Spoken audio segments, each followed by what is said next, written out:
Hi guys, welcome back to part 4 of yes, you can hear me perfect. No, I was coughing on purpose. Okay, welcome back to this part 4 analyzing Shingeki no Kyojin. This special episode that came out already almost 2 weeks ago.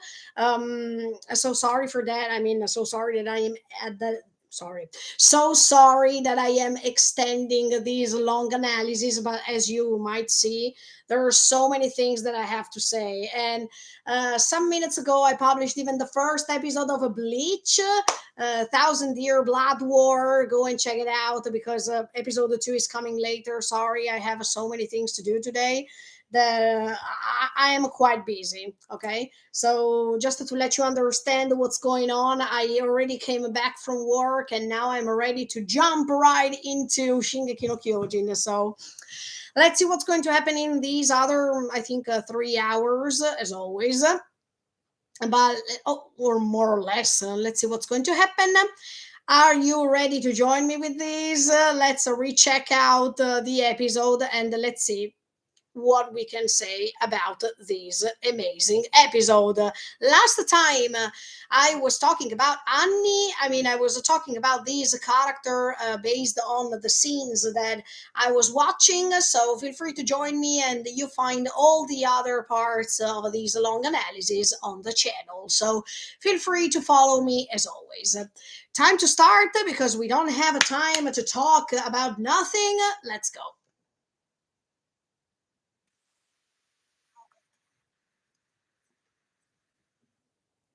Oh, wait. Wait, I have to rewatch one second. Sorry. Let me reload the page of Amazon Prime Video. Sorry, because sometimes I'm closing the laptop and that's why it's not working. Okay, 1 second. Go back. Okay, yes, yes. We were talking about Levi too. Yes. Okay. I mean, after Levi finishes talking, and we are in 19 minutes and 20, there is this thing that is like a centipede or whatever. It reminds me that creature that was attaching to Ymir 2,000 years before. Don't you think? Okay, sorry, I'm drinking a second.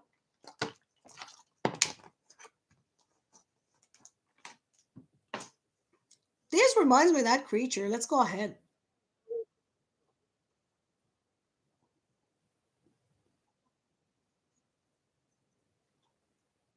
Okay, this is the flashback when Yelena is talking to Eren regarding where to attack specifically. And Flock was there. Look, let me tell you one thing. Yeah, in this episode, I'm going to talk about Flock specifically. But in this scene, when we see that Flock was behind Eren and Yelena, I didn't imagine that he was coming back. That was something crazy.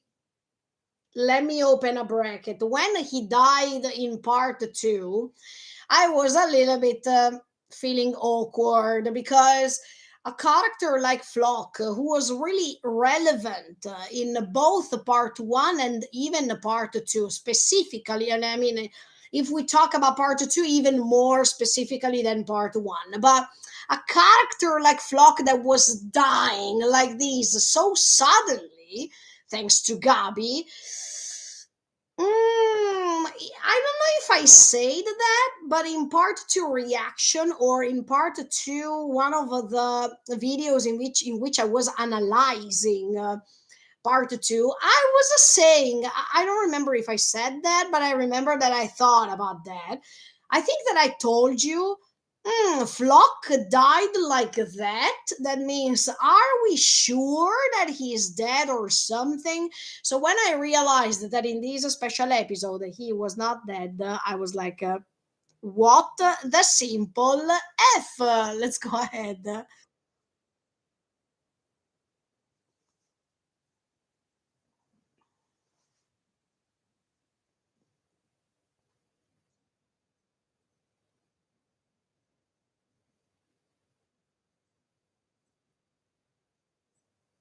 See, Yelena is explaining that there was no need, let's say, um, to affect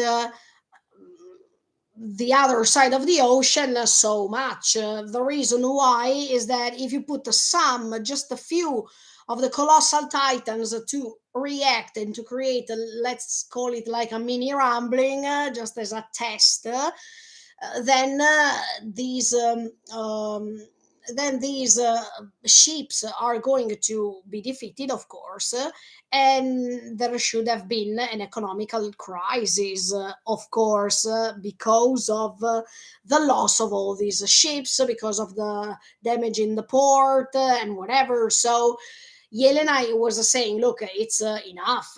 There is no need to create a major catastrophe, right? Because Eren is asking her, is it enough for real? Because, of course, in his opinion, they needed to attack the other side of the ocean to save a Paradise Island for so many decades, right? And you can see already the fact that he is not satisfied at all about this thing that Yelena is saying, because he wants the complete destruction of all. uh,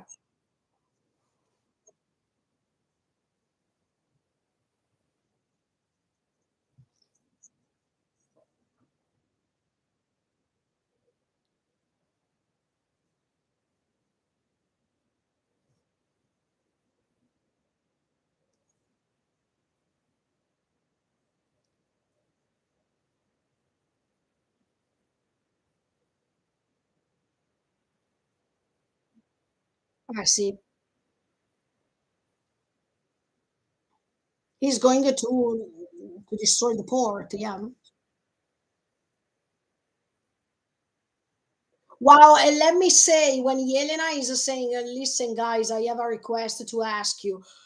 Unbelievable, because Yelena has never asked anything to them. So you know that after part two, something changed in Yelena too, especially for the fact that you remember that at that time, Magath wanted to, I don't want to say kill her, but he didn't like her at all, and it was at the proper time, in his opinion, to get rid of Yelena. But she was rescued by all the others because they said, Magat, please don't do that. I mean, let's stop, right? So we see a different Yelena here in this special episode, and even at the end of a part two. But even in this episode, when she's saying, can I ask you can I have a request to ask you, that was something unbelievable, if you remember what happened in the previous parts.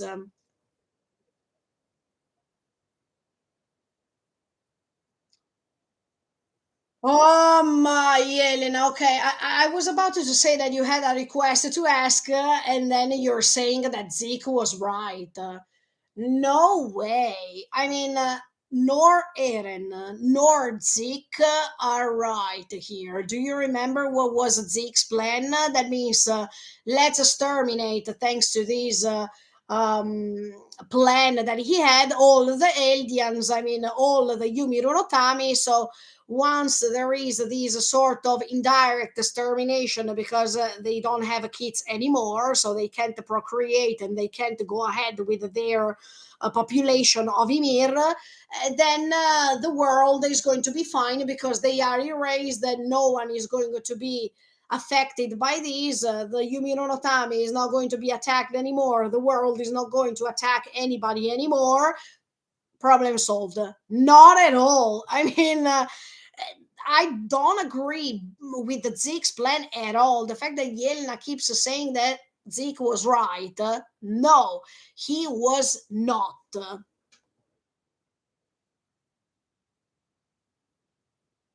No, no, no, no. And in fact they don't see it right. I mean, while she's saying, I'm sure that you're going to understand it now, there is a silence. I mean, no, it means that they don't agree at all. The problem is always the same. Why do they have to pay for the mistakes of 2000 years of people ago that they were making that mistake? That's stupid.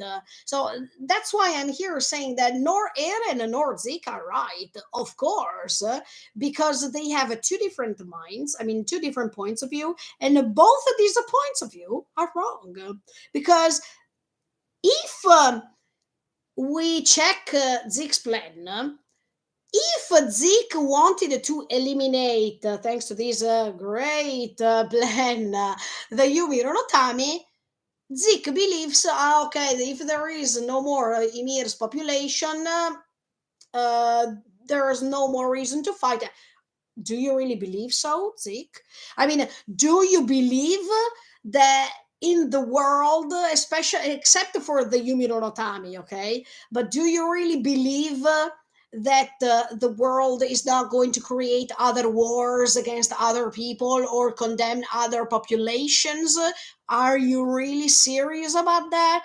Don't you remember that in part one, except for Paradise, okay? But don't you remember that in that part we start with a war where there is Marley and there is a Fort Slava? So even in that case, they were not Yumi no Tami. Okay, on the side of Marley, of course, because they were using the Titans, yes.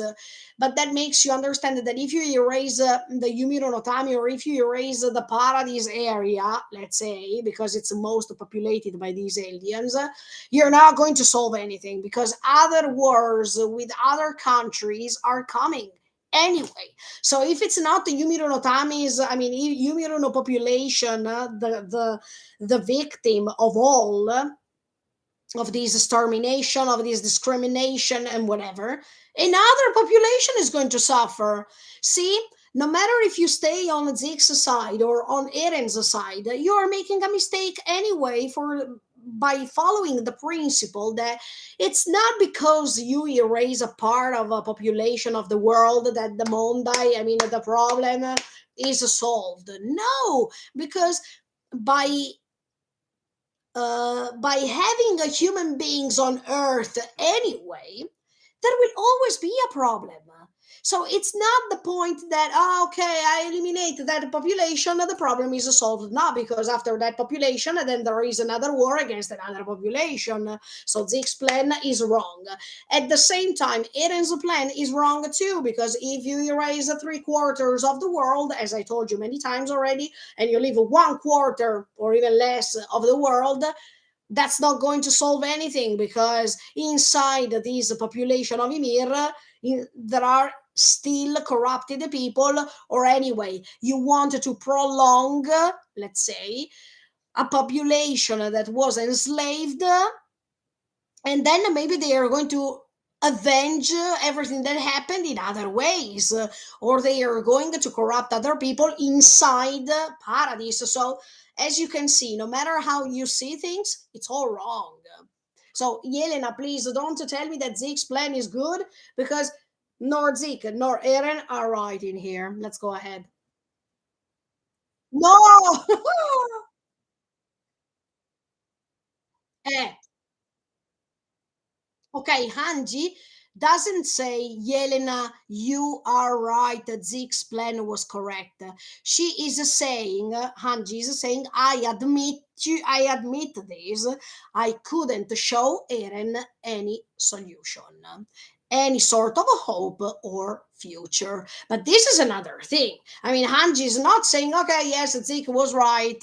I made a mistake. No, she's saying that she hoped that Eren could have seen all the type of solutions that Hanji and all the others were trying to show Eren, even if no matter the solution you were finding, Hanji, and even if it was a noble solution, maybe together with Armin and all the others, Eren was not right to listen to you.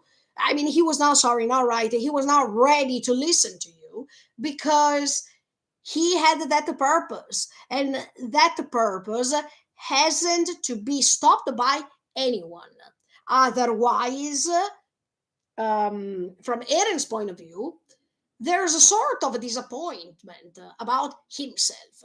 And as I was telling you in the previous episode, Eren's opinion always comes first for him. There's no other way that you can change his mind based on what he wants to do, based on the surface. That means what we see so far. But I believe that there is another side of Eren that is telling you that everything that he's doing is creating a curse on himself more than anybody else. Let's go ahead. Because, I mean, he is the one who doesn't want hope, and he doesn't want a future for himself. He was totally right when he was saying, I want them to have a long life, a happy life. And he's not including himself based on the time limit that he has, based on the fact that he can't survive anyway. So, and also based on the fact that he hopes, actually, Eren has a hope, has a vision of the hope, or has a vision of the future he wants to fulfill, but it doesn't include himself because he is representing the cruel world that he has always hated. So if he includes himself, there's no way that this plan is going to work. What he really wants to do is to let the good side of the world prevail, to the good side of the world to win against the cruel one. So it's quite obvious that there is no way that he is going to change his mind. He is doing them a favor, in his opinion, by eliminating himself, who is englobed by, I mean, who is englobing all these 2,000 years of slavery and 2,000 years of pain, 2,000 years of bad things happened, etc., etc. He is thinking that he's doing a favor to them by eliminating himself, because he's thinking, look, if you can survive, if you, from my point of view, are the good side of the world and I can let you survive, and I am the cruel world and I can be terminated, that's great. There is no need for me to survive. There is no need there is no need for me to go ahead as I am, because we still believe, based on what I told you even in the previous episode, that Eren anyway will find a way to show himself. Eh, okay, let me stop 1 second. Here, Hanji is saying, I know my powerlessness. Yes, in this episode, I have to tell you honestly, I admit that one of the best moments of this episode, together with what we saw before, was Hanji's resignation, was a Hanji admission that there's nothing else to do. I mean, she has tried all her best, and throughout even part one, but even especially part two, she was trying her best to. I mean, she was a struggle. She was struggling finding a solution, find a way to reach the proper thing, or she was running from here and there to discover what was happening, to discover the secrets, to discover everything that was lost, because this Chosahedan was disbanded in part two in this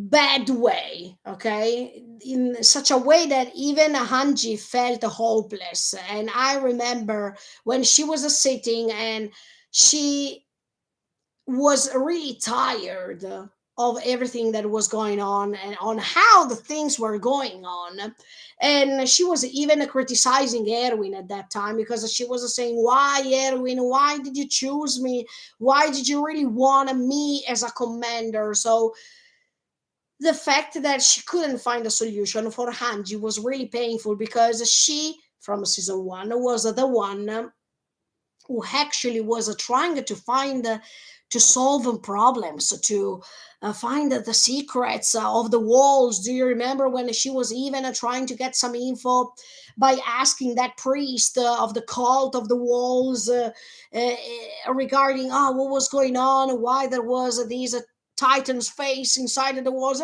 Since the beginning, Hanji was the researcher, the one who always loved to search and to find a solution. But for the first time, we see the limits of this character because she was not able, in this case, to save Eren, to save the Chosahedan, to save this group of people who started from the beginning all together, and this mission also to save humanity somehow because the rumbling is approaching, and she feels guilty also because we know that the Chosahedan's goal, main goal, is to save humanity. So even the fact that we know that now the rumbling is approaching and Hanji doesn't know how to protect these people who are going to be crushed by it, it's frustrating and makes her feel really, really tired. I can definitely sense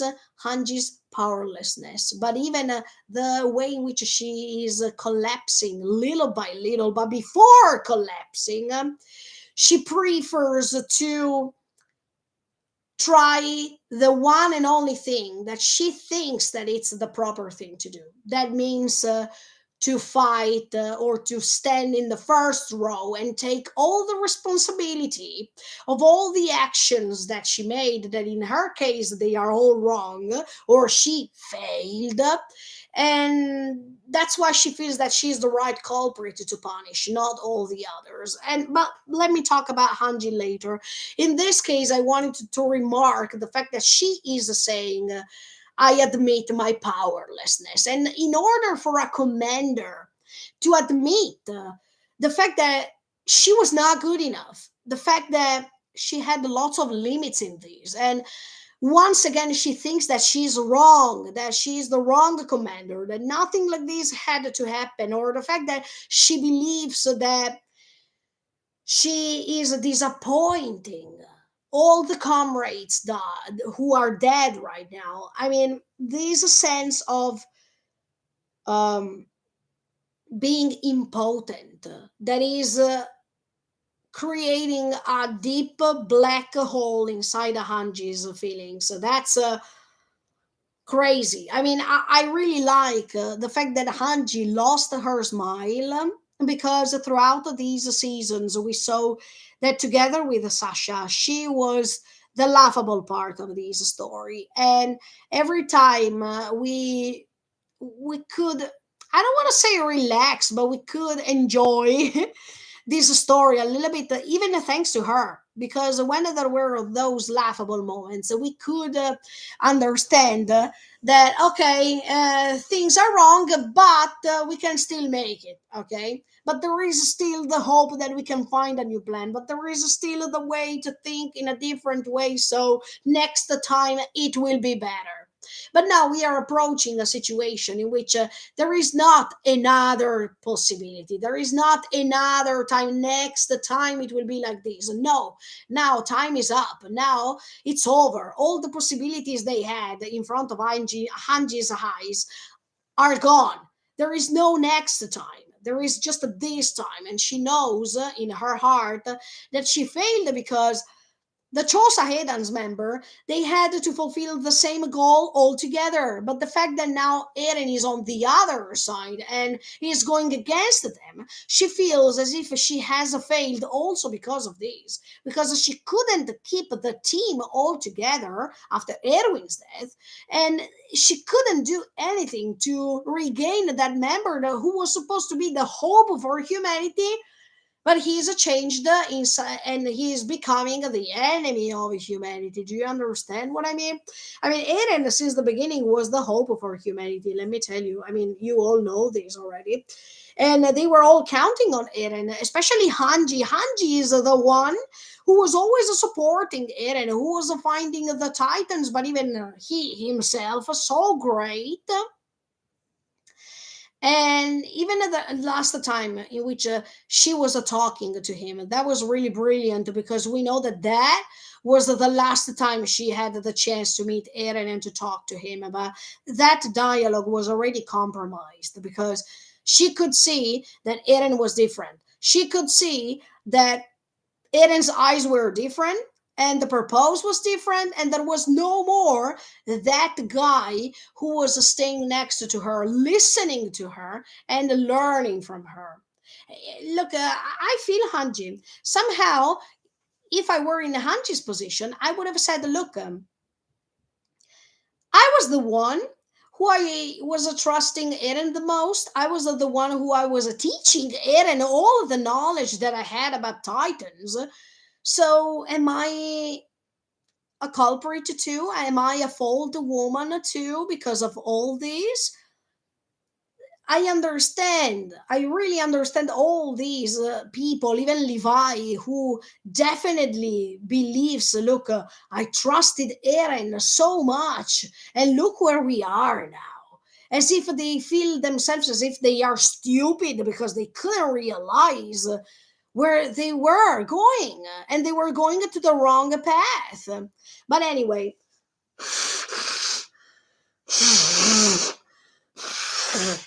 sorry for that. Anyway, let me go ahead and check what they are saying right now, because now Flock is appearing. I mean, now something unexpected is happening. So let's go.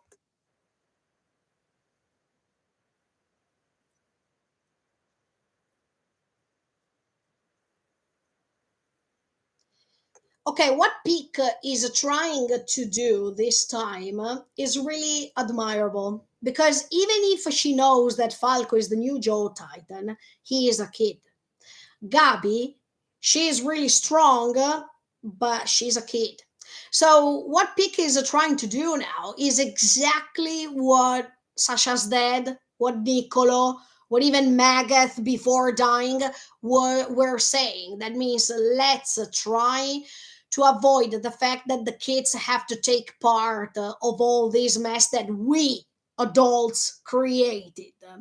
That's something that I agree, because even Peak now is proving herself that she was also a kid in the past, that she was also used by adults, and now that she's adult, she doesn't want to use these kids as much as what happened to herself. And this is so great, because that myth of the forest now is working. I mean, now these adults seem to understand the big mistake that they have made so far. That means to include kids, to trust kids by doing this, by include them into wars, into battles that were so dangerous and so abominous, that it was the right choice to take? Of course, no. And in fact, now Peak is choosing to do the opposite. And I really admire this choice. Even if, of course, if you ask Falco if he wants to join, he will say definitely yes. Or if you want to, or if you want to ask Gabi if she wants to join, the answer is yes, because in both cases they have their relatives on the other side of the ocean, and they are all risking their lives. And of course they did all they did in order to protect their relatives. So if they stay away from this, it's like as if they believe other people believe that they are cowards, but they are not, because actually what these adults are trying to do is to let them escape from the forest that was created by them. In fact, Kiyomi now is saying, will they accept the fact that you ask them not to join? I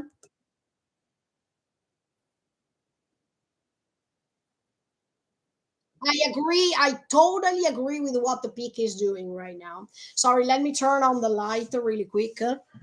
Sorry. Let me turn on the light, otherwise later when it's becoming darker, you can't see me. But anyway, I totally agree with what the peak is saying right now, because she needs to show people, to show the world, let's say, but to show to herself first, that she has learned the lesson. That means the forest was created by us adults, thanks to generations and generations and generations. Other people died by telling us that we don't have to repeat the same mistakes as before. That means Megadeth. And now we need to go ahead with the will of Megadeth from a big side, and even Sasha's dad and Nicolo and all the others on the other side.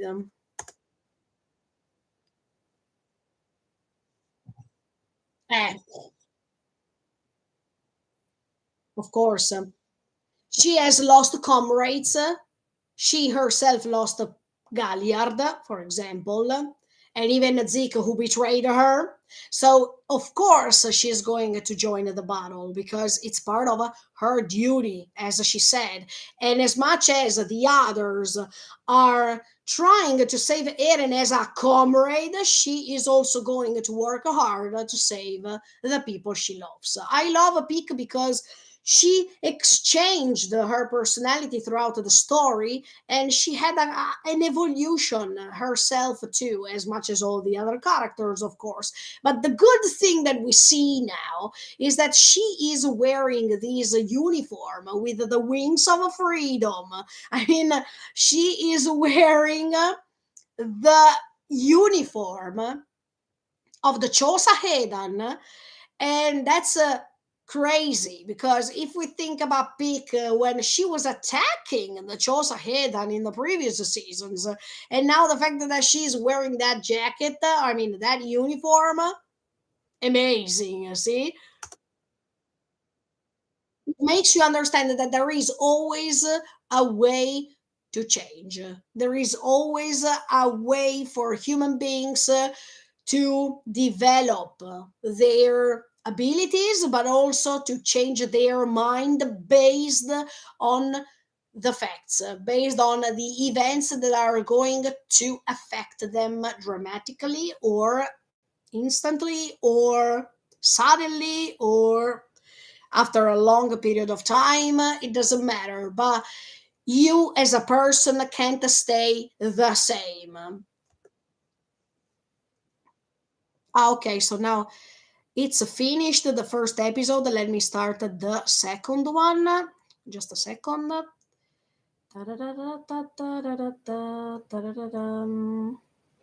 Okay, so we finished this first episode.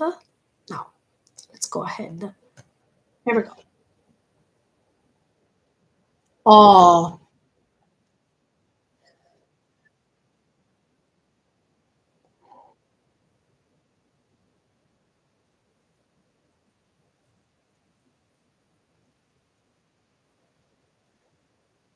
oh, yes.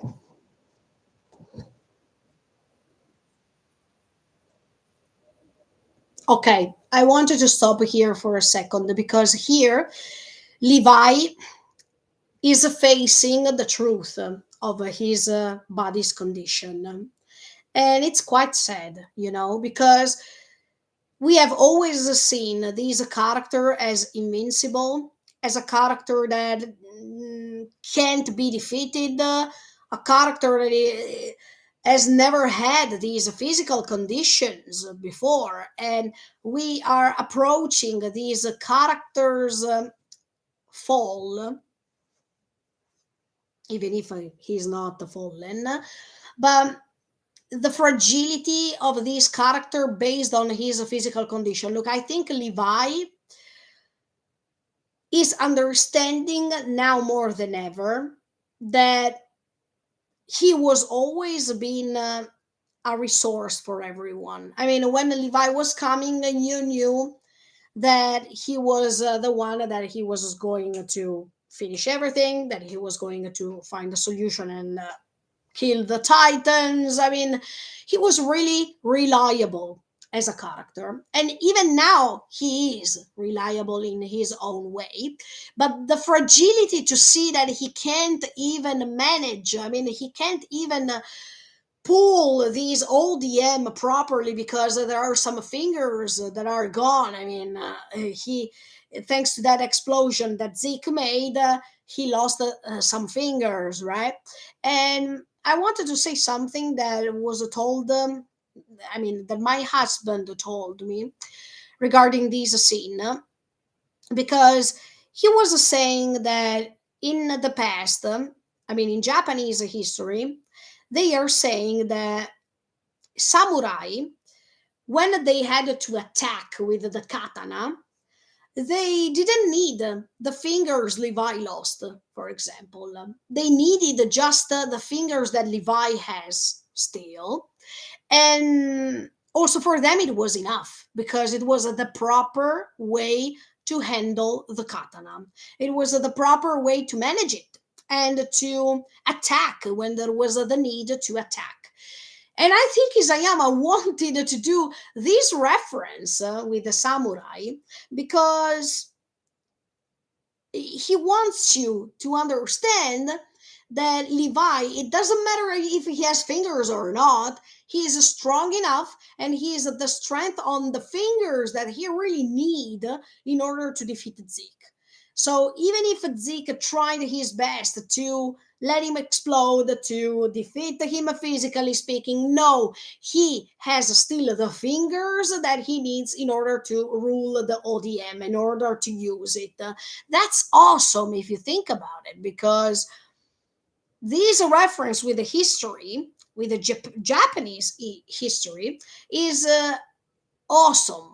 I like when Isayama is mixing all these cultures or all these religious point of view, all these references that are making you understand the greatness of characters, but even the background, the setting, where we are, etc., etc. So all these use of a mythology, philosophy, psychology, mythological references, historical references, and whatever whatsoever. It's brilliant. So the fact that Levi lost those two fingers, it doesn't matter anything, because if even samurai were happy, let's say, or they were glad to have those fingers and not the others, to use the katana and use it in the strongest way, even Levi, he doesn't care for the fact that he doesn't have those two fingers, because he has the proper finger to use in order to defeat Zeke. And it's enough. In fact, he's saying two fingers is all I need. I am ready. And look, I got chills here in these size. I mean, in this side of the episode. In these moments, I was like, I get chills. And here too.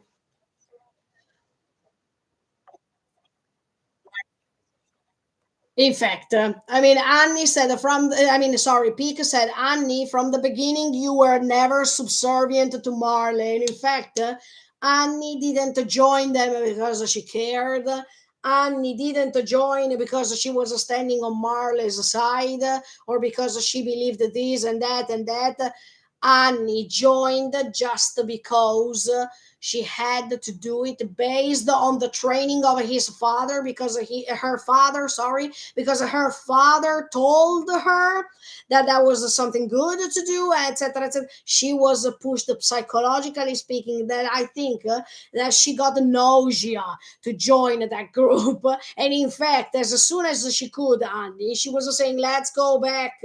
That means I don't care to attack this island. I don't mind. But she had to, because, of course, she was part of a team, and also because she had to do her best to fulfill her promise. But I agree with the peak that says, look, even if you don't join Annie, it's okay, because you have never wanted to stay on Marley's side. You have never cared about it, and it's true. It's so great, okay, that Annie has some years left, and she has now the chance to start living. I mean, that makes you understand that it's never too late to restart. And it's a great message that these stories are telling you, because every time we think, okay, but I'm doing this for my entire life, so I don't know anything else different to do. No, it's wrong. Because even if we did something for so many years, if now we are tired to do this thing, we are also able to change our mind and to start living all over again. There is always time to restart. Until we are alive, we still have the power to change our lives. So this is amazing. Annie now, she said, I am tired. And as I was telling you in the previous time, I mean, in the previous live streaming, now nobody can tell her, no, you have to go. Because now that the time is over, no one is encouraging her to do something that she doesn't want. No one is forcing her to do something that she doesn't want. And this is marvelous. Annie has the chance to live her last years in peace and to live the last years as best as she can, so she can make a balance between all the times that she had to do because other people told her to do those things and the things that she wants to do now. Now she is the owner of her own life, and this is one of the greatest evolution of a character if you think about it, because she found the strength, even if she was really shy to say things like this, but she found inside herself the strength to stand up and say, no, I am tired. So sorry, guys. Maybe I will feel the regret later if something happens to you because you're going to die, because you're going to risk your life. I know, probably I will regret. But now, should I regret about this, or should I regret about the fact that once again I can't live the life I want? For the first time, I, Annie, wanted to put my life first because it was always the contrary. My life, Annie's life, was meaningless before. Everyone could use her as they wanted. And she always had to say yes, yes, yes, because otherwise something bad would have happened. And she was also scared of the risks, right? But now that the walls are gone, and now that everything is collapsing, look, if I have to die, I will die. But in the meantime, just let me live in peace. That was great.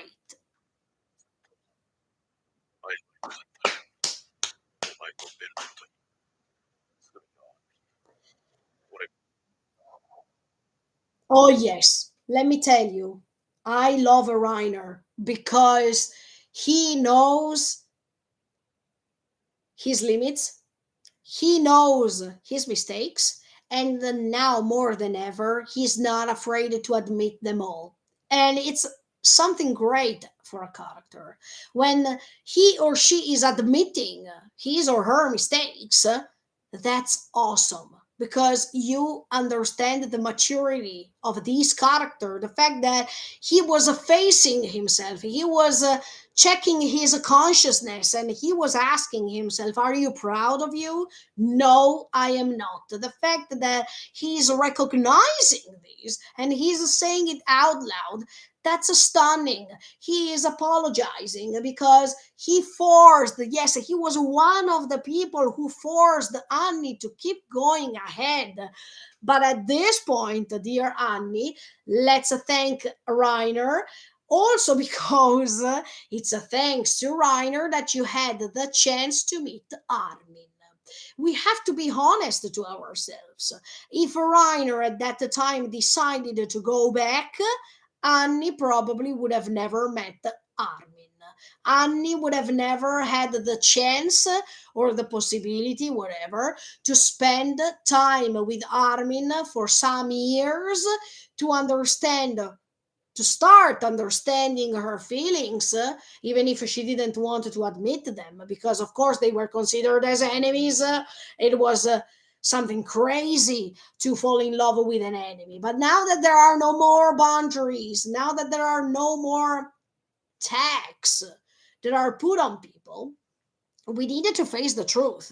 If it was not for Reiner, who forced her to go ahead to the wall Maria, to go ahead and attack Wall Rose, etc., Annie would have never had the chance to meet Armin. So, on one side, Reiner was wrong to push her, to force her, etc., for his own interest. And now that the fact that he's admitting all these, that's awesome, because it's a way of thinking that I really like. That means if you're making a mistake, let's say it out loud, because instead of keeping it inside your heart and curse yourself, I mean, um, to fall, to break, let's say, your heart into pieces because of this regret, it's definitely better to say it. And I think a Reiner, before dying, I hope he will not die, but in the case that he dies, at least he is at peace right now, because he asked sorry to all the people he had to ask sorry for.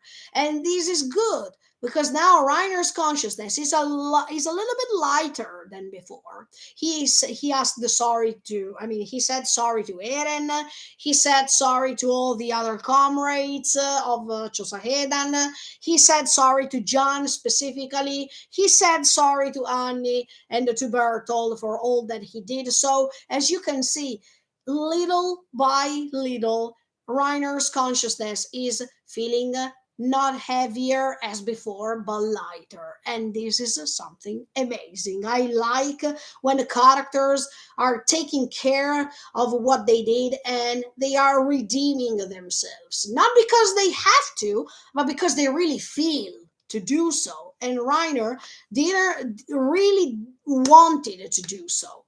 That's brilliant.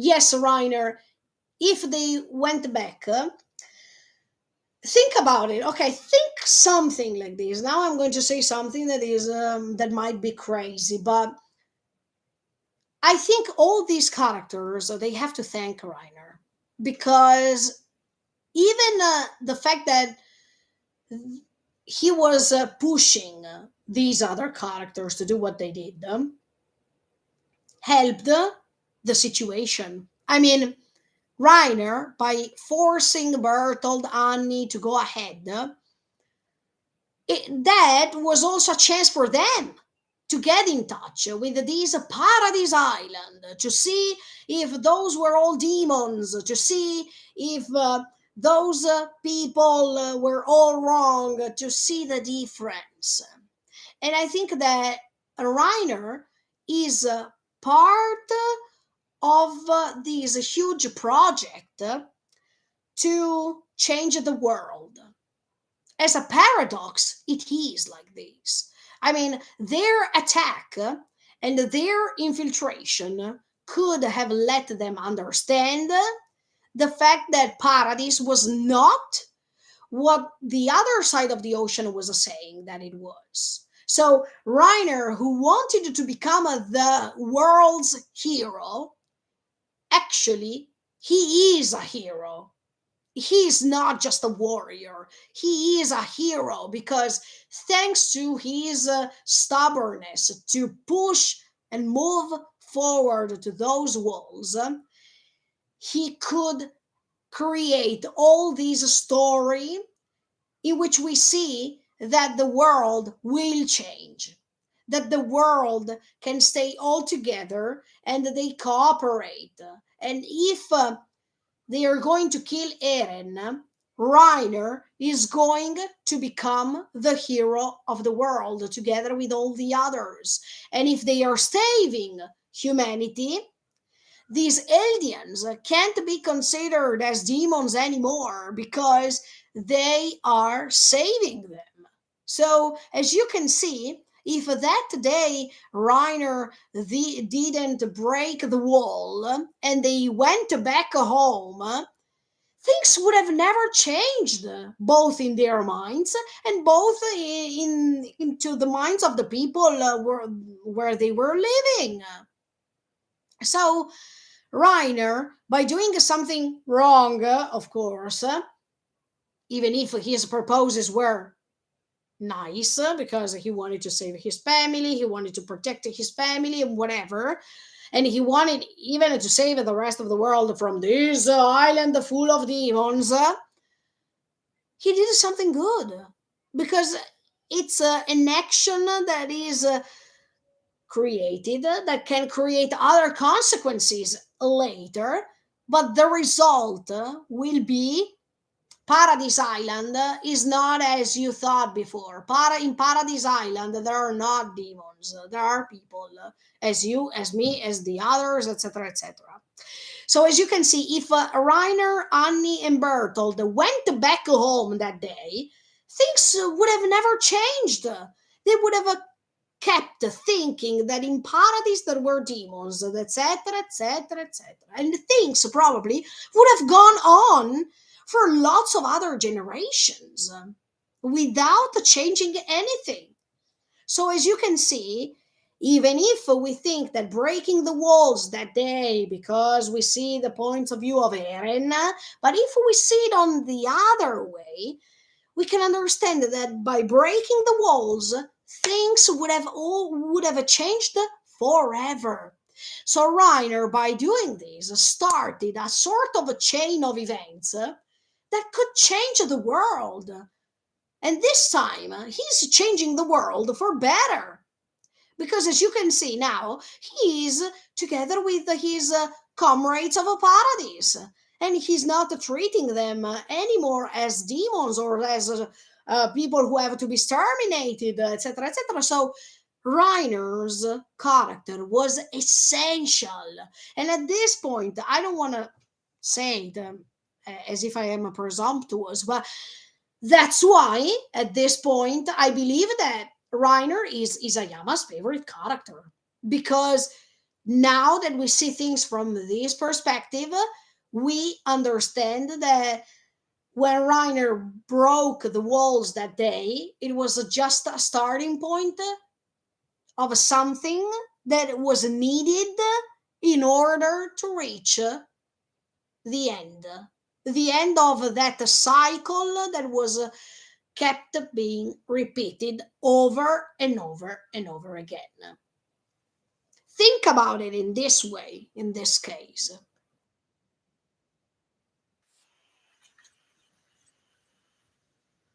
It feels presumptuous even to apologize. Reiner, standing ovation.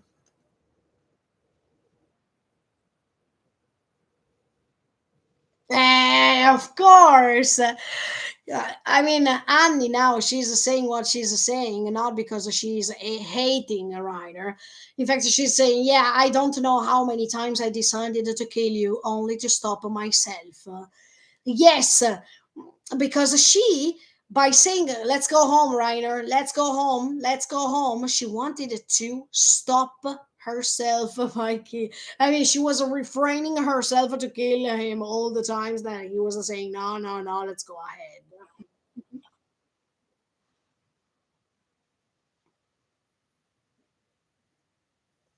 And he said, I'm glad that you didn't.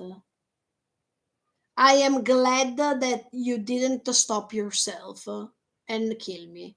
I am glad that you didn't kill me, because the result is marvelous now. I mean, the result is that Reiner has good friends to take care of. That Reiner now has a team that he's belonging to, and this team doesn't have sides anymore. Reiner, thanks to his actions, and thanks for the fact that Annie said, okay, okay, let's go ahead. I mean, she agreed to go ahead and not to go back home, helped Reiner, indirectly speaking, to do what happened later. So, Annie, thank you that you didn't kill Reiner, because, as I told you, if you went back home, you didn't have the possibility to meet the love of your life and to experience what does it feel.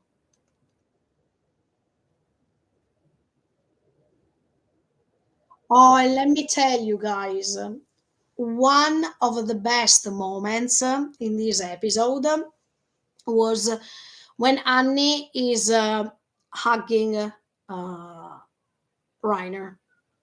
I really think that that moment was simply precious, was amazing. And the reason why I think so is because, do you remember when they were starting reaching a paradise? I mean, the walls, and she was hitting him, she was punching him, she was saying so many atrocities. I mean, the worst words that you can say to a person.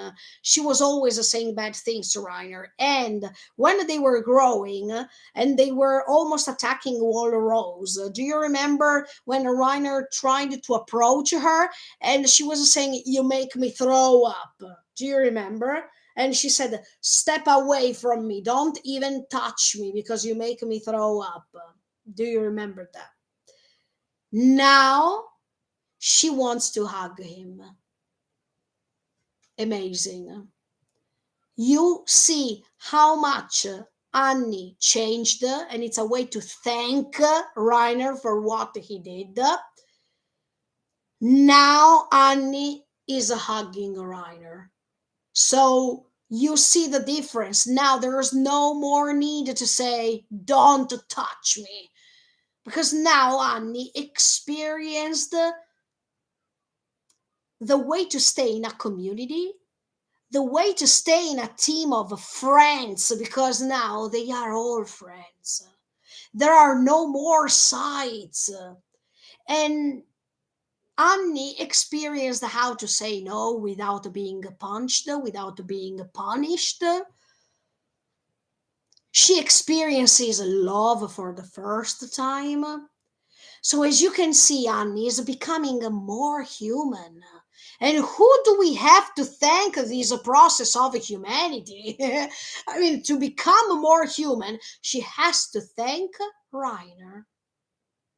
Because if that day they went back home to Marley, Annie would have always stayed the same. So thank you, Reiner. It's a paradox to say it, okay? It's something incredible to say.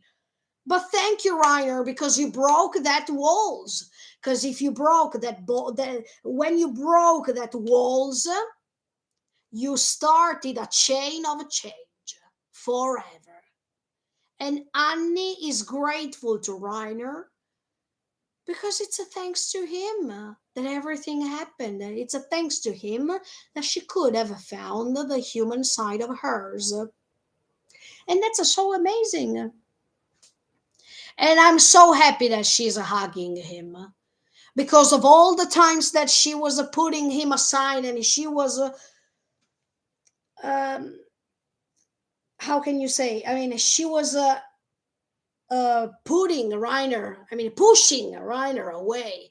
That was disgusting because at that time Reiner had nobody and he was by himself. But now they are not alone anymore. And the way in which they hug, look, I really loved that. Yeah.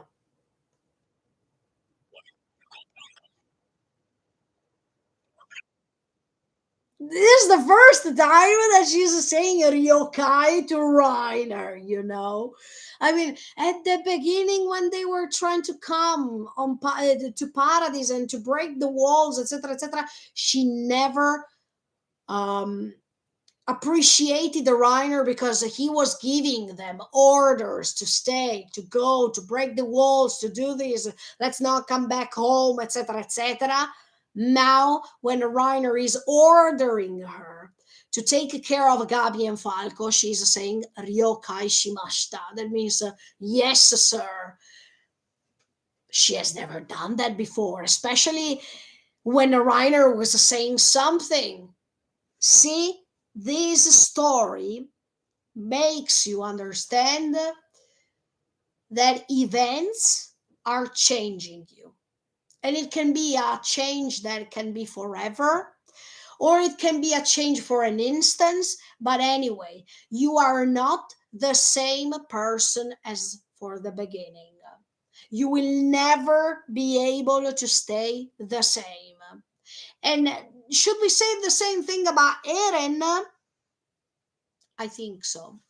I mean, even if Eren was betrayed, even if Eren still thinks or still makes you think that he has never changed, that his mind is always there, and he keeps pushing himself to move forward. No, I think that Eren changed too, because Eren could see that there were good people in Marley too. He could see that Falco was a good boy. He could see that even Ramsey was a good boy. He could see many other people who were good people. So it's impossible that even Eren didn't change. He changed, but there is this curse that is tricking him. That means that this curse to keep moving forward no matter what, it's not an advantage. It's not something to be proud of. It's a curse. And it's condemning Eren for eternity, or at least until he dies, because then we believe that he will be free. That's it. But anyway, even to cut these curse once for all and to be able to be free, he wants his friends to kill him. And together with Mikasa, Armin, Jan, and Connie, there are even Reiner, Pick, and even Annie, no matter the fact that she stays behind, okay? But as you can see, it's like as if Eren really wanted them all together to punish him for everything that happened. Because he is the first one who is not satisfied of this condition. So I don't want to believe that Eren didn't change at all. Eren, as much as all the other characters, changed, but he has this great ability to show you the contrary. For the sake of these loved people, he prefers them to believe that he didn't change, but he did, actually. I really believe that he did too. And then this music, look.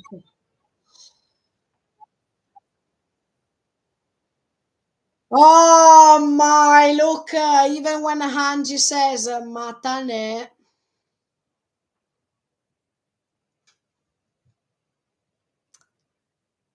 take care of yourself. I mean, Annie now feels sad, okay, of course, because she has to say bye bye to Armin, and she doesn't know if she can see him again.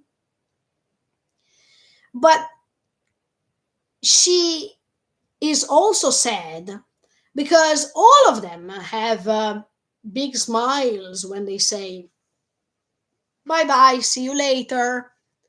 While Armin is not, of course, he is not smiling at all. But Annie is sad because for the first time that she found comrades who are not forcing her, and there are no forcing things, etc., etc., and she can spend the time with them, and she regained that time, lost time, in which she could spend time with them, and it was I mean, she was feeling so great with them, that now she has to separate from them.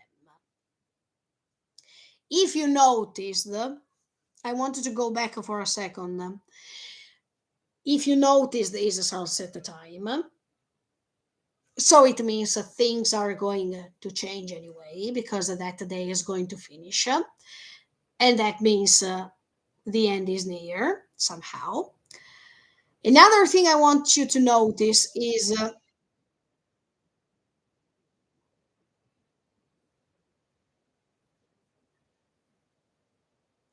the two people who are smiling and are cheering Annie up by saying, see you later, Annie, take care of you, etc., etc., etc.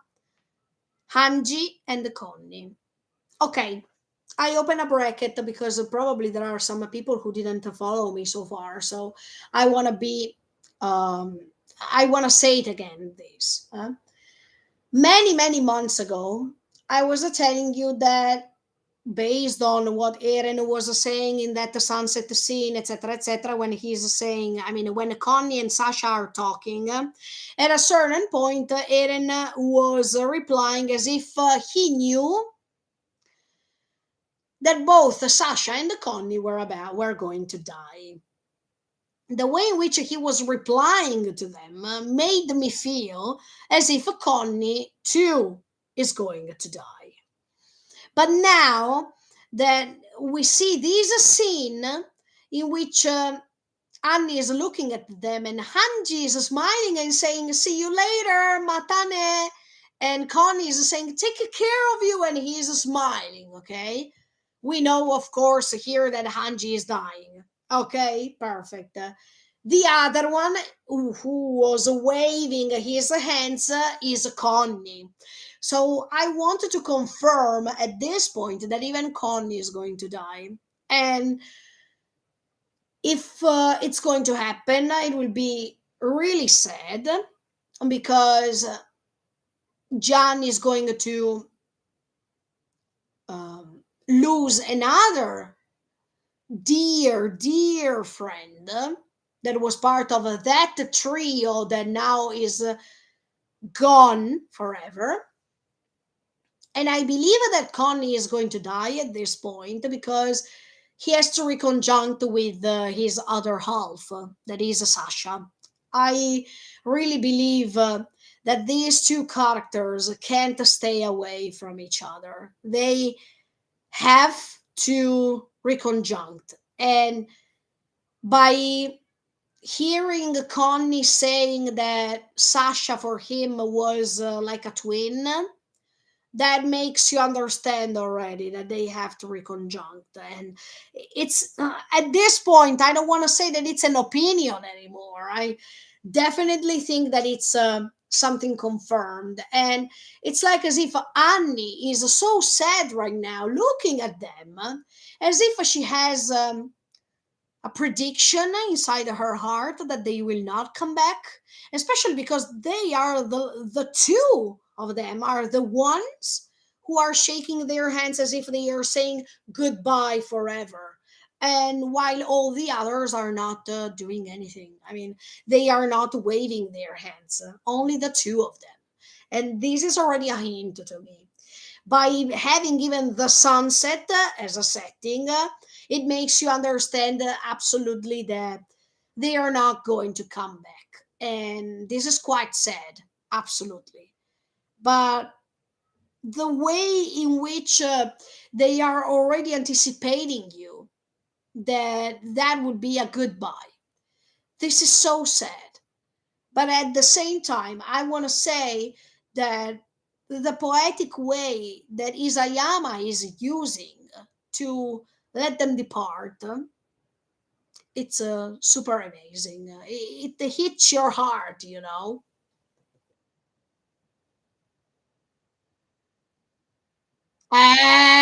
Okay, come on. And then, even in this case, there was the sunset. So, even in this case, if Annie was blushing, it was okay because the colors of the sunset could could change the tone of her skin. So, he would have never realized that Annie was blushing, you know. Um, but I felt sad because Armin here was just saying bye bye, see you, and he was expecting maybe from her a gesture, something that was making him feel happy a little bit. Also because he is going to confront his best friend, and his best friend now is against them. So I feel Armin so much because when he is showing his hand like this, he was just trying to find empathy on the other side, someone that could say or do something in the best moment when he really needed. But this thing is not coming from Annie, because from Annie's point of view, she has already said so many things already. She has said so many things already that there's no need for Armin to have another confirmation. She was clear enough. But we see that Annie's face is changing a little bit. Yes, when I was telling you about the sunset and the way in which her face, you can't see that she's blushing as much as in the other scene when it was night and she was talking to Mikas, etc., etc. It reminds me the same technique that Armin used during the sunset scene with Eren and all the others. Do you remember when they were all blushing? When they were all blushing, when Eren was saying, "You're so important, you're so dear to me, guys, that I don't want to give my titans to any of you." Armin and all the others were blushing, and he was blushing too. I mean, Eren was blushing. And at that time, Armin was saying, is it because of the sun that our face, I mean, the tones of the colors of our faces are changing? Even now, in this scene, when he is separating from Annie, Annie seems that she's blushing, but it's a sunset time. So it's like as if they were using the sunset time to hide the fact that Andy was blushing. See? That is more or less the same technique that was used during the sunset scene when Armin was saying the same. So, all these connections that are so beautiful because we have the colors, the tones of the colors, we have the setting, we have the words that are repeated over and over again, we have the music, yes, because this music too was used in season 3 part 2 when Kruger was talking to Grisha, and he was saying, if you want to save Mika's Armin and all the others, there's nothing else you can do rather than moving forward. And even in that scene there was the sunset, and even in that scene Grisha will eat Kruger. So there is the beginning of something new, something that has to go ahead. Like in this case, there is the sunset scene. Someone is going to die, and it's not going to coming back, and someone else has another great duty to fulfill. That means to face Eren. So, as you can see, the power of the sunset. That is not just a way of thinking the day finishes and that's it, or the beautiful tones of colors. No, it makes you understand that something finishes, but also something else needs to start. It's like an end of an era, an end of a period of time that can't go back as before. Nothing can go back as before. After the next day, things will change forever and another period will start. It's like not just a sunset, a literal sunset, but it's a sunset that is also inside some characters. Is a sunset related to the psychology of the character, the end of a feeling and the beginning of another one, the ending of a side of a personality and the beginning of another one, the ending of a person as it was and the beginning of a person, a new person as he or she is. So as you can see, these things that are matching, that are creating something really important as a meaning, it's obvious.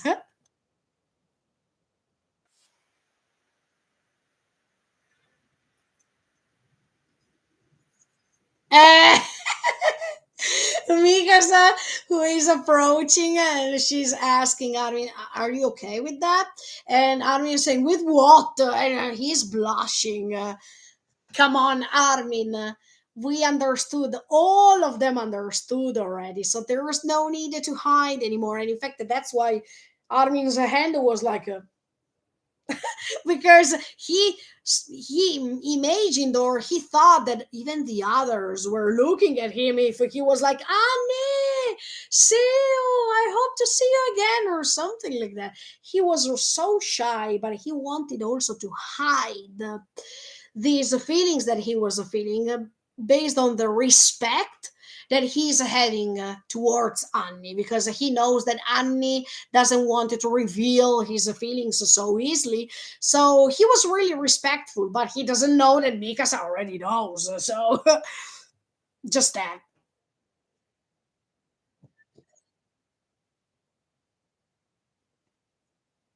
Yes, even John said that. Look, I was relying on her because actually she is a Titan anyway.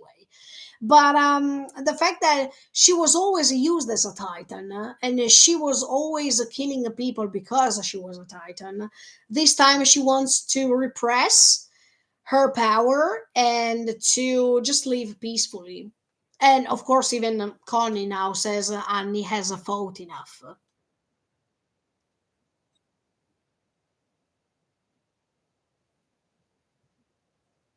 Yes, yes. Armin says, I want Annie to stay Annie.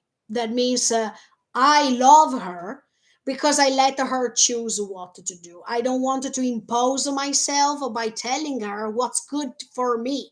Because throughout her life, everyone was looking at themselves. Everyone was looking at what was good for me, what was good for me, not what was good for Annie. But in this case, this time, everything is different. Armin decides that Annie's choice is more important because that's what Annie decided to choose. And we have to respect that. For the first time, she had the chance to choose something. So it's important that we make a difference now, that we respect her choice, and that's a way of loving a person. Armin is completely falling in love with her, and the most beautiful thing when you love a person is to respect his or her decisions and to be able to be there no matter what. Armin, I'm sure that he will be back, and that's why I'm happy for Annie, because he will be back. Not in the case of Mikasa, because Eren will not be back. And in that way, I feel sorry for Mikasa, but we already talked about this. I feel that it's the right thing to do. And Mikasa already knows this. Even if she keeps saying, I will not kill him, deep inside her heart, she still has to convince herself that that's the right thing to do. But anyway, going back to what I was saying, I want Annie to stay Annie. That is another great declaration of love, if you think about it.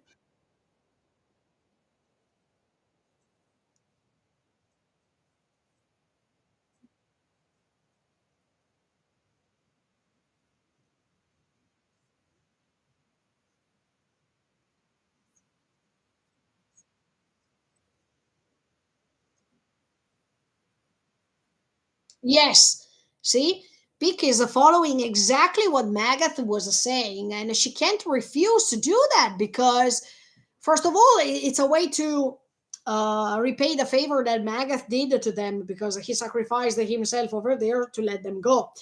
And second of all, because it was an order, and you, as a warrior, as a soldier, you can't betray the orders that were given by your commander. So Peak will never say no. And Reiner, of course, can't say no because it's time to end all these bad things that were happening, and also because they have their families to protect, or they are trying to reach their families and protect them.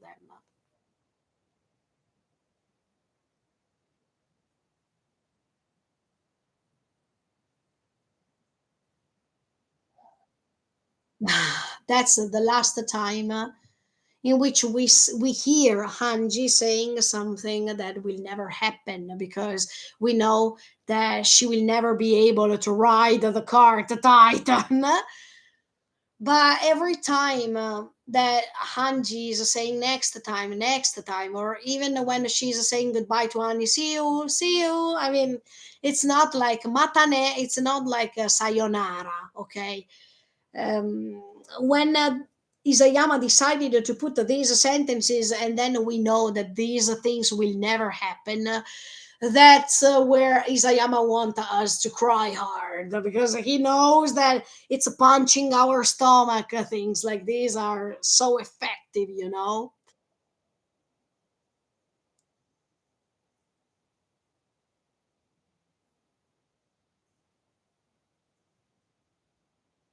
See, he's right, actually. Um, Levi is saying, sorry, let me.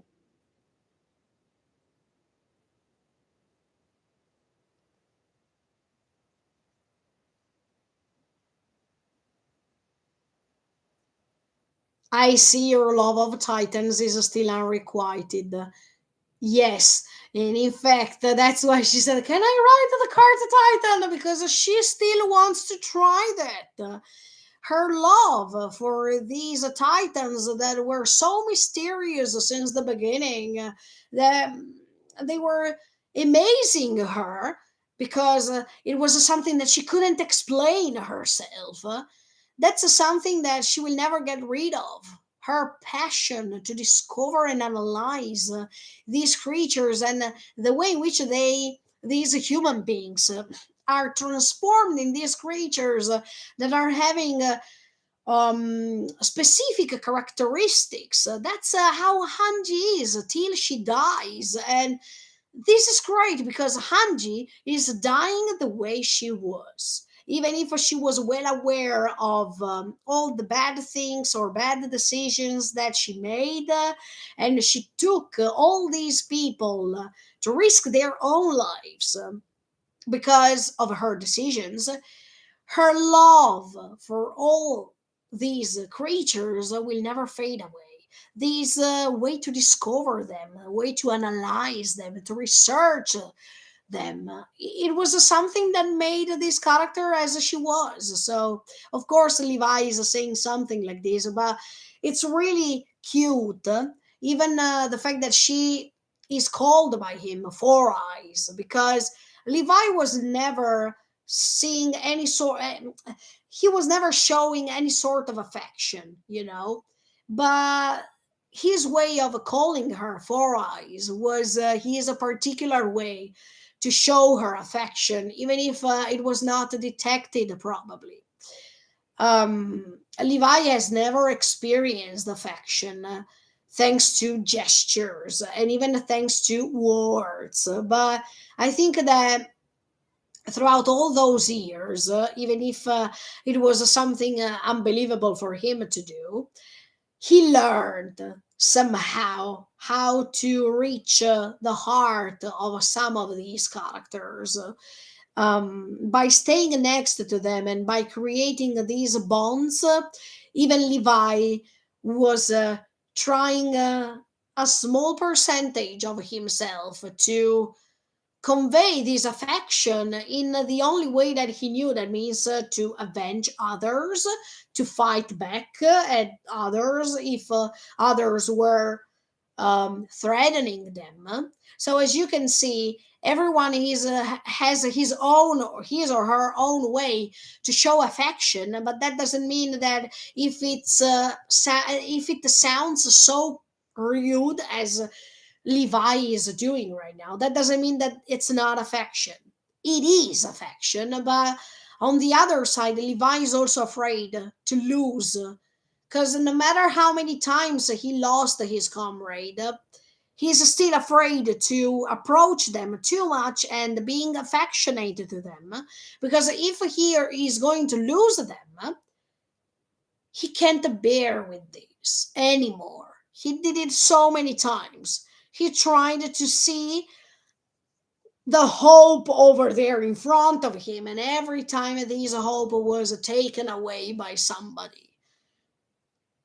So the important thing is that we know that when he's saying four eyes is because he is feeling something for each of them. But for Hanji, there is a specific and a special affection, even if he has never shown this through face or through gestures or through specific words.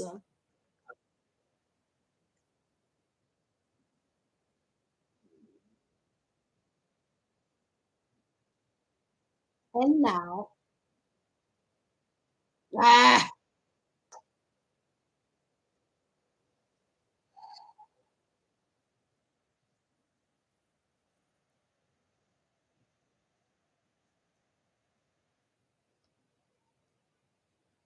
here we go. She is saying, Levi, do you think, let me go back.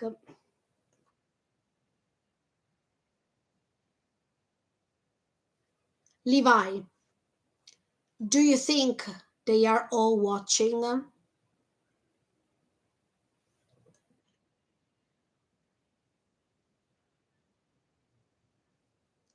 You think we can stand proud before our fallen comrades as we are now? And Levi says,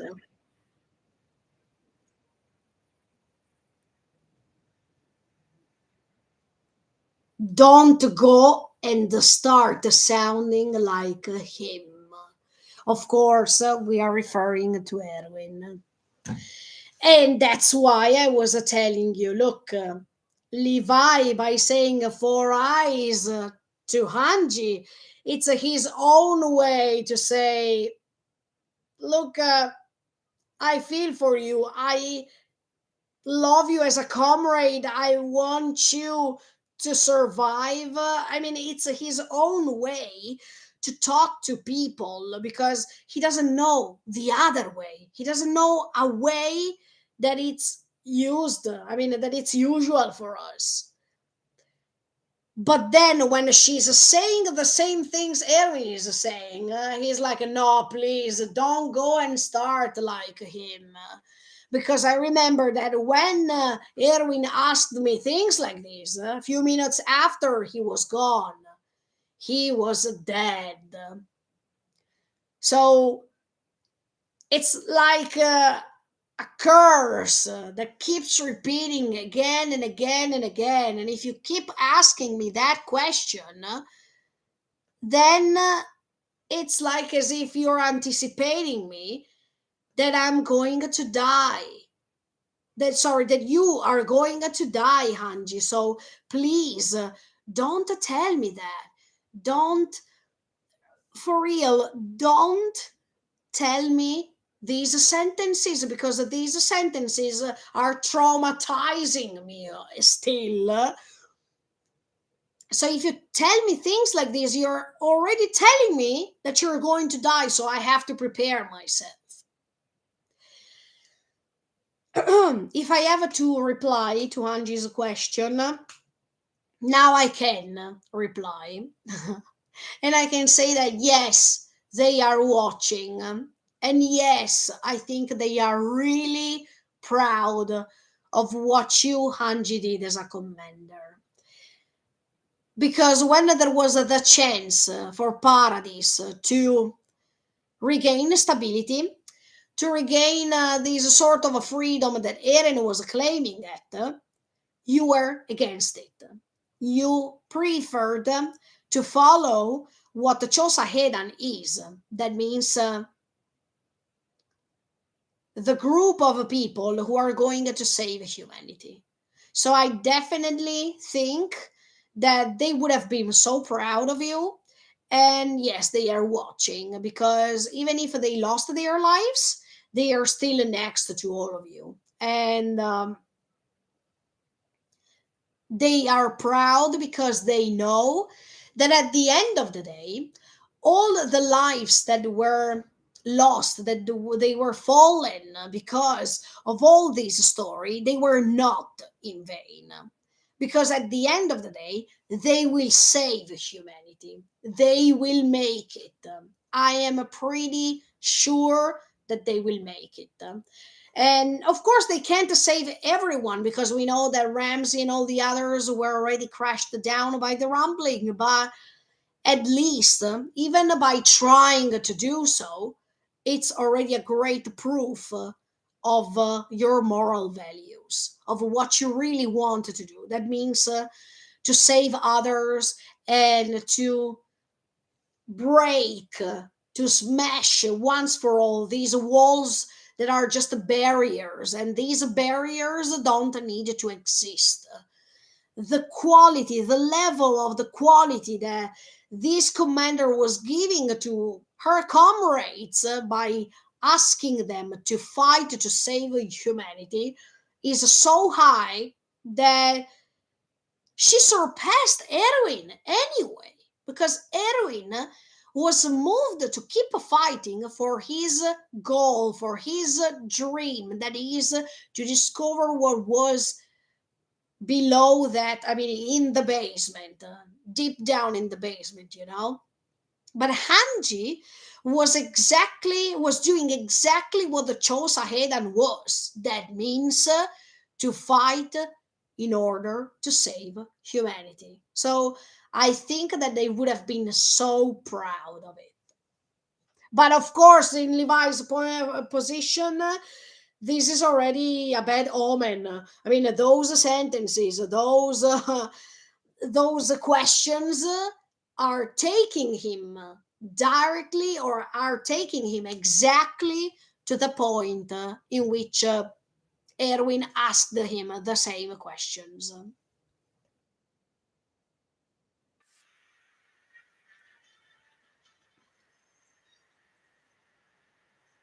And now,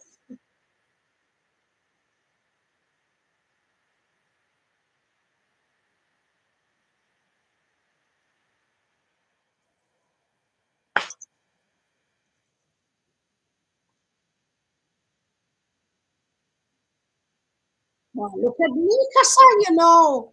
I mean, the way in which she was stopping him.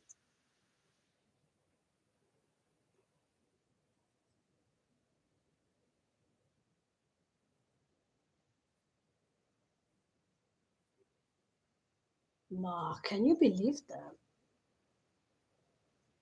Yeah.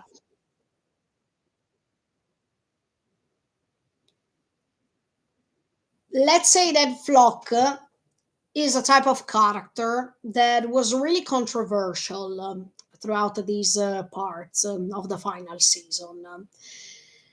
He started being controversial since the moment in which they had to choose between Erwin and Armin. Because at that time, I remember that Flock said, "We need this demon," and he was pointing at Erwin, because we need a commander to go through all these. Of course, by knowing that on the other side of the ocean there is somebody, maybe, or at least to be ready to face the enemy that was coming even later. So, as you can see, Flock from the beginning was the one who was going against all of them. And at the same time, Flock can be considered even as a loyal character. In fact, many people are saying, look, Flock is the best because he was really loyal to Eren as a Jägerist. He was really loyal to him by not betraying him. I mean, many people are seeing the fact that Mikasa, Armin, and all the others are going against Eren as a way to betray Eren. No. I mean, that's not what I believe. In my opinion, Eren is really proud of them in this case, and he doesn't feel betrayed. He exactly wanted them to reach that point. So It's not like when he discovered that Reiner and Bertold were the armored and the colossal titan. It's not like when Eren discovered that Grisha asked Zeke to stop him. I mean, those were betrayals. He felt betrayed by the words, by the things that were said at that time, and by the actions that were done. But he doesn't feel betrayed by Mika's Armin and all the others, and he's letting them being free to choose what they wanted to do. And at the same time, he hopes that they are going to kill him.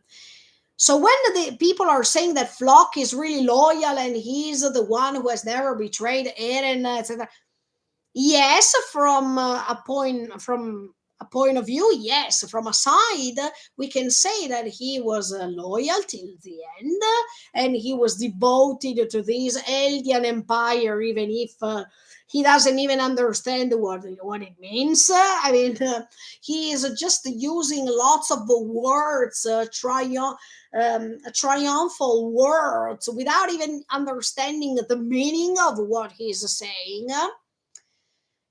So he is devoted to this Eldian Empire, but he doesn't know what Eldian Empire is. He is loyal to Eren because he thinks that by standing on Eren's side, Eren would have said, "Oh, Flock, you are the one who was the best loyal member of the Jaegerists," when he doesn't f care. Let's be honest.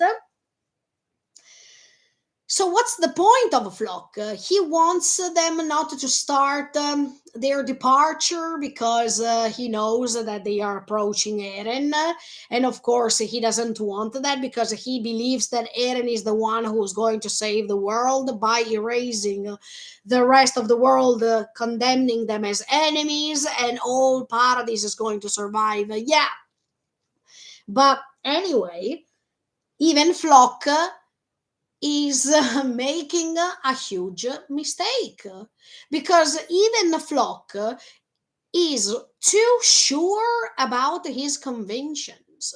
And we all know this, when a character is too convinced, he or she is going to make a mistake. And in fact, that's what's happening to him.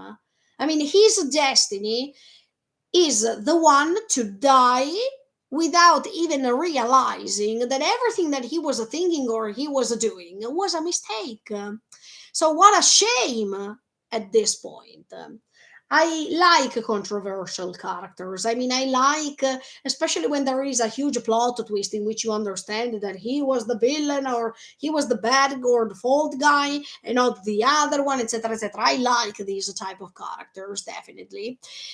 And we needed actually a character like Flock because we needed the counterpart. We needed to find some impediment, even in Paradise. So we could understand that even if Eren saved the Paradise only, it was not the end of corruption. It was not the end of power and the way in which people are seeking for power. Look at Flock. As soon as he could manage that situation, he thought that he was already the king of Paradise, that he could rule on the island because Eren said that. I mean, guys, I don't believe so. But as you can see, the sooner you reach a certain level, the sooner you want power.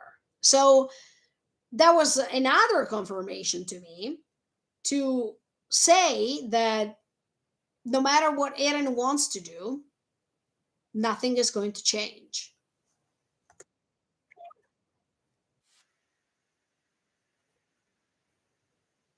The key word, don't lose hope. That is the keyword that was always used throughout this story. Let's never lose hope. Because it's thanks to hope that this good side of the world can sometimes rule on the cruel one, and can also be able to defeat, partially speaking, this sort of cruel world. So if we don't have a hope, that is the same hope that even Mikasa has one day to receive Eren somewhere else, I'll be waiting, waiting for you. A hope, right? And then the hope for the other characters that their relatives are still safe. The hope for Eren to reach his goal. The hope for Ymir to reach her goal.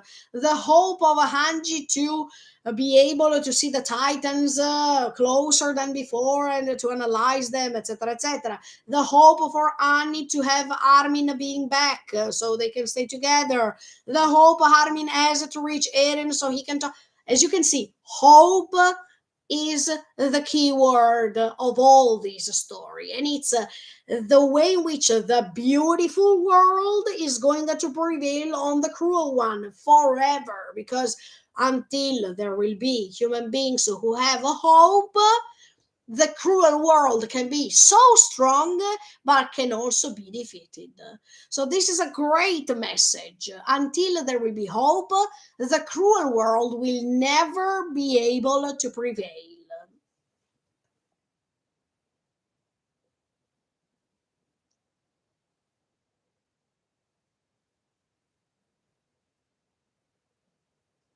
In 1 hour, here we go.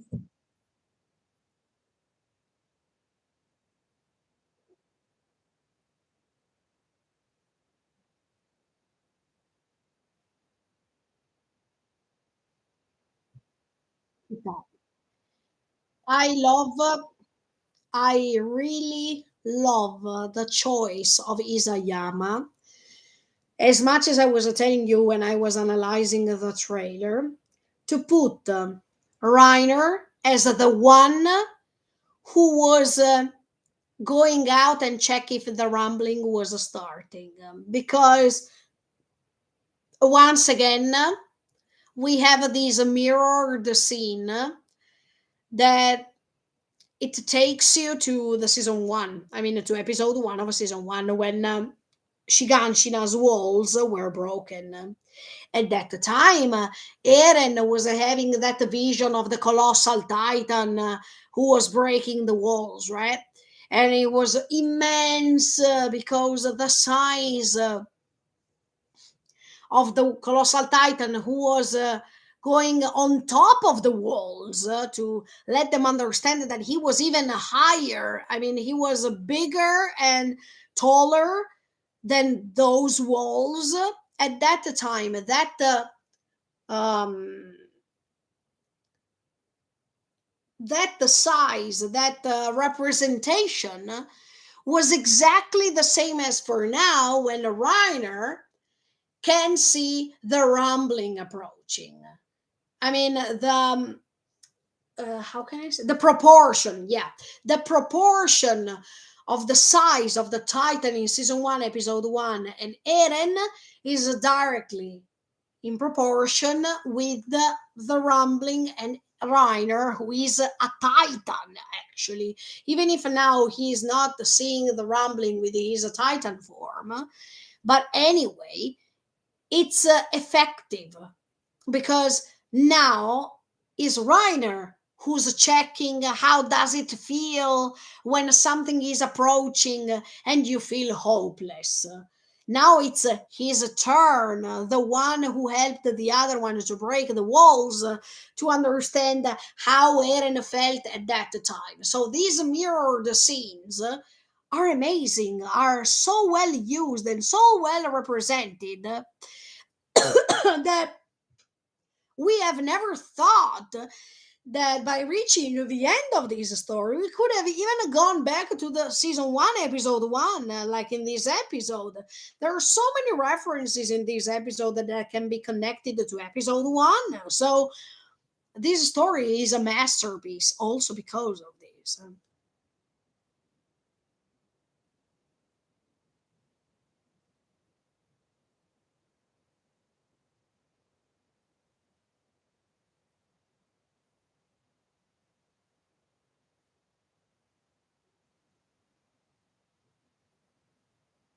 Okay, this scene in which Flock is dying is really, I mean, is a real connection to Erwin's death.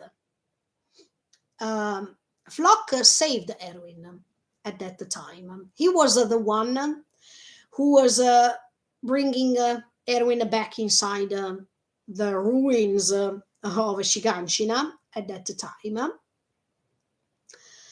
And I remember that even Erwin, before dying, was still having in his mind this question that he was asking to his father about the outside world.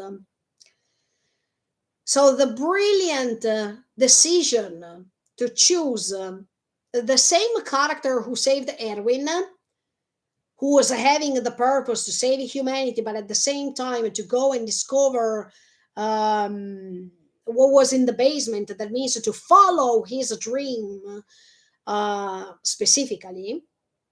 I mean, Erwin's dream was more important than all people's lives at that time. Do you remember? He was also saying that when he was laughing and he was saying that this mission has a specific goal and finally they can reach the basement, etc., etc., etc. Do you remember when he was also smiling and Levi was saying, "Why are you smiling, Erwin?" Because many people died. But you understand at that time that Erwin was ready to step on everything because that dream was more important than everything. So now Flock is doing the same because his dream, that means to restore the alien empire, is more important than anything, is more important even than moral values, than things that have to go in the right way. And that's why they are saying, please stop that, because the island is going to be killed. I mean, the inhabitants of the island are going to be killed. And of course, is referring of the fact that these people wanted to stop the rambling. And he wants to stay on Eren's side till the end. Yes, but the way in which the way in which Flock is talking reminds me of Erwin when before dying was he was talking and many people couldn't understand what he was saying. Of course, yeah, later we understood, but when he was approaching death, the most important thing was still that thing. That means to save a paradise, to restore the Eldian Empire, to be proud of being a Jaegerist, and to let Eren do what he had to do because he was supporting Eren's idea. So that's why I was saying that this mirrored scene once again is amazing. I wanted to try to find 1 second that scene because it's memorable. I mean, the scene in which you see that Flock is saving Erwin, and then what he's saying about Erwin that is really important. Erwin's death. I'm checking on YouTube. Let's see, Erwin's death. Let's see if we can find that. No, no, no. Yes, is it this one? Oh, tell me. Oh, yeah. Okay. Yes, yes, yes, yes, yes.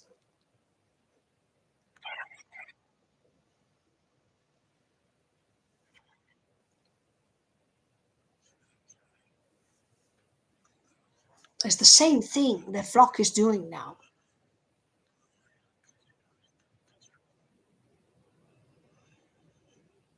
Even the facial expression is the same as Erwin, yo. Yeah. See, give up on your dreams and die now. I mean, Levi at that time. Yes, yes, yes, I agree with the Kenny. Yes.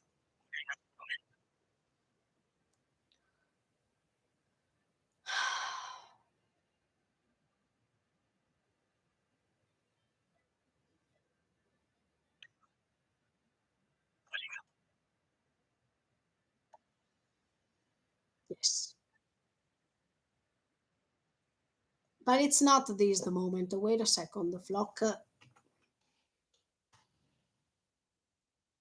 Let's see if I can find the back scene. Oh, yes, yes, yes, yes. Is it this one? Yeah.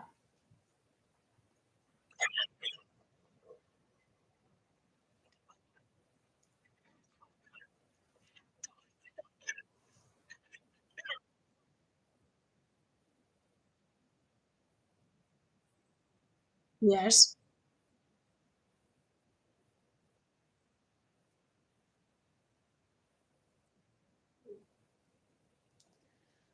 I mean, he was Flock was the one who created even the moment of choosing Erwin or Armin. Let's go ahead. Eh,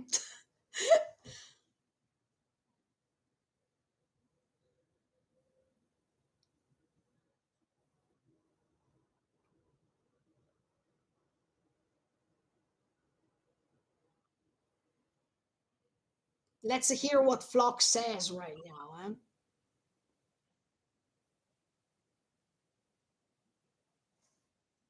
Ah, no, no, no.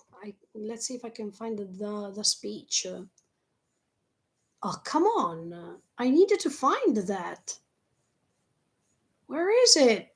No. What episode was that? Let me try to find it. Uh, okay.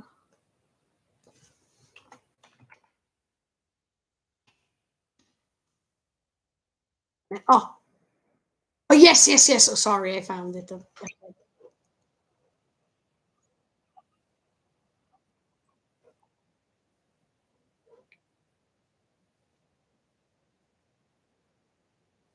See, he was saying, "Don't think you are the only one." Flock was saying to me, "Because I don't think you're the only ones who have had it tough.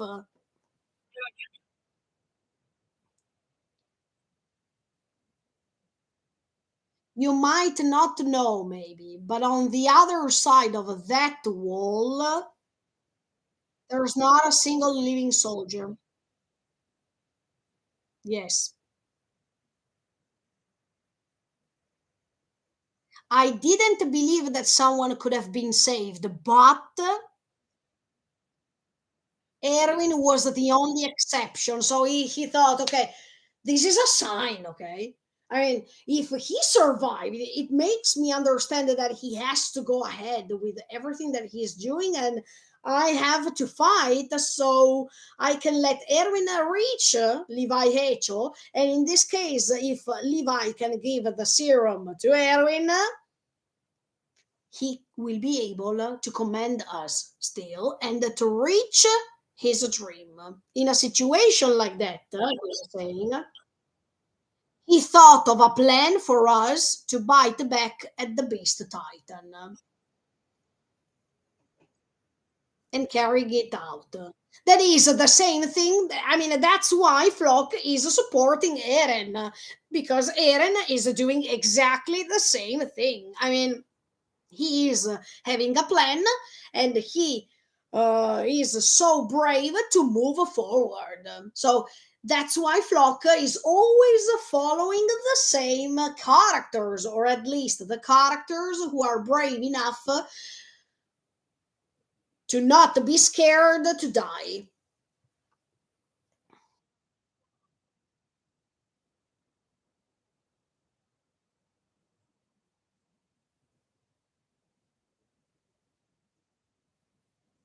Yes, they felt fear. Yes, the last thing they felt, those comrades who were going to the so-called suicide attack, it was fear.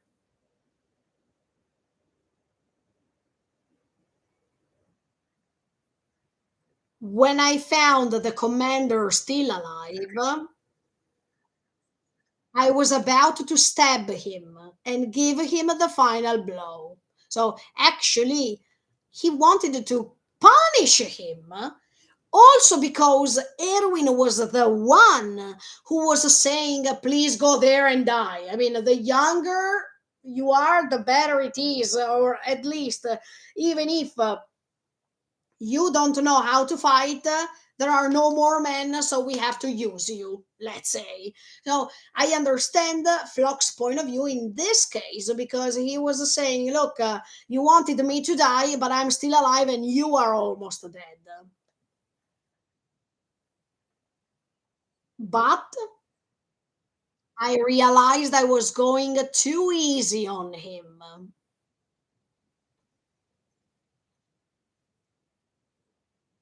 Perhaps he did need to spend more time in this hell.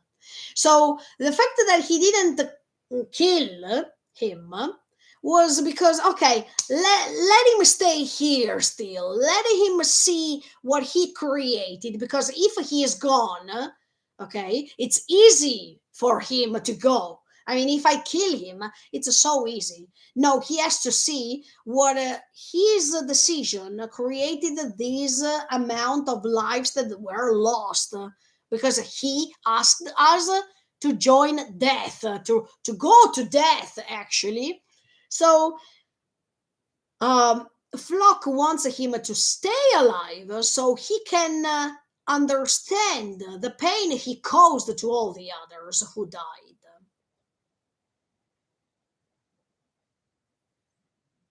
And then I understood. The only one who can destroy the Titans is the devil himself. And in this scene, guys, in which there is this speech of a flock, where, especially when he's saying that the only one who can defeat the Titans is the devil himself, they are showing us Eren. I mean, this was a great anticipation, but of course, we couldn't get it. Now that we go back in time and we are rewatching these scenes, we understand even the fact that now they are showing us Eren's face, because we know that later, in order to exterminate all the Titans, we needed to reach to the moment in which Eren turned into the Shuri no Kyojin. So he will be deleted, let's say, he will be destroyed, and with him, all the Titans that were next to him, like the Colossal Titans and whatever. So, as you can see, that's the reason why Flock wants to join Eren, because Eren had the same personality, same, not the same, but the same concept of moving forward in the case of following the dream till the end, till death, whatever. He was not afraid to face death at all, because the purpose was more important than death itself, and also because he wanted to move forward by thinking about the initial dream that he has always had, that was in common with the flock and his ideas. That means to exterminate all the Titans. That's why in the scene of the special episode, you see Flock in the same way in which Erwin died. The same way, the way in which he's looking, we don't know where, and he keeps blabbing. I mean, he keeps chatting even if he's almost dead, and he keeps repeating the same sentences that he put in his mind since he became a Jägerist. That means we have to protect the paradise. Don't go to, I mean, don't go against Eren, because the purpose is to eliminate all the Titans and to let the paradise survive.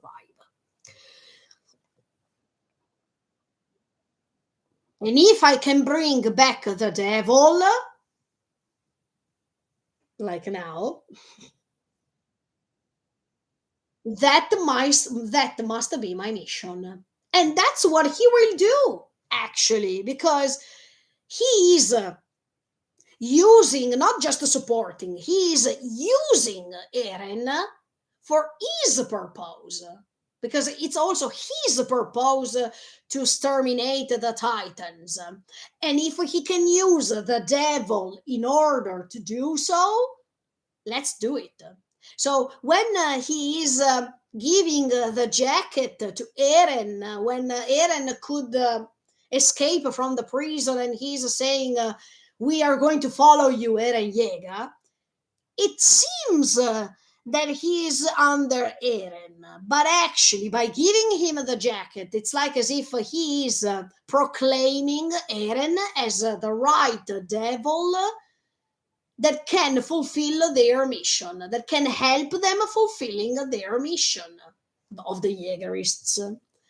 So, as you can see, even Flock used Eren. It's not just a subordinate that says, "Oh, I'm devoted to Eren Yeager." No, we don't have to see Flock like this only, because of course, if Eren get angry, he's going to kill him in 1 second. But he knew that this would have never happened.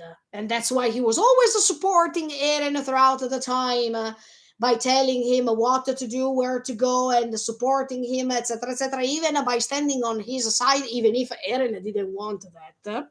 Well, let's be honest, he has never wanted that. But Flock wanted to use Erwin for his mission by giving him the serum, and he is also wanting to use Eren for his mission. So Eren and Erwin were like tools for him, because if they could help him to reach the goal, that was fine, right?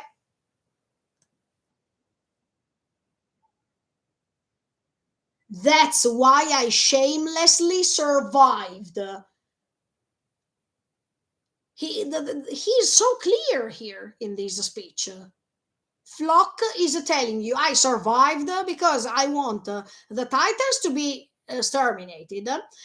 But in order to do so, I will not do it by myself because I know that I'm not able to do so. So let me use somebody else, because the most important thing is that I reach the mission. Once the mission is finished, who cares if that person is Eren Yeager? Who cares if Erwin Smith is going to die or Eren Yeager are going to die? Who cares? If I survive after this, the goal is reached for me because I used them to do so. That's the meaning of my life. I mean, at that time, he didn't say the meaning of my life is to save Paradise, because he didn't know. I mean, he still didn't know what Eren told him that he saw, but as a concept, you understand that over there he was ready to use Erwin for his purpose. So if it was not Eren, it was Erwin. So anyway, he was using someone.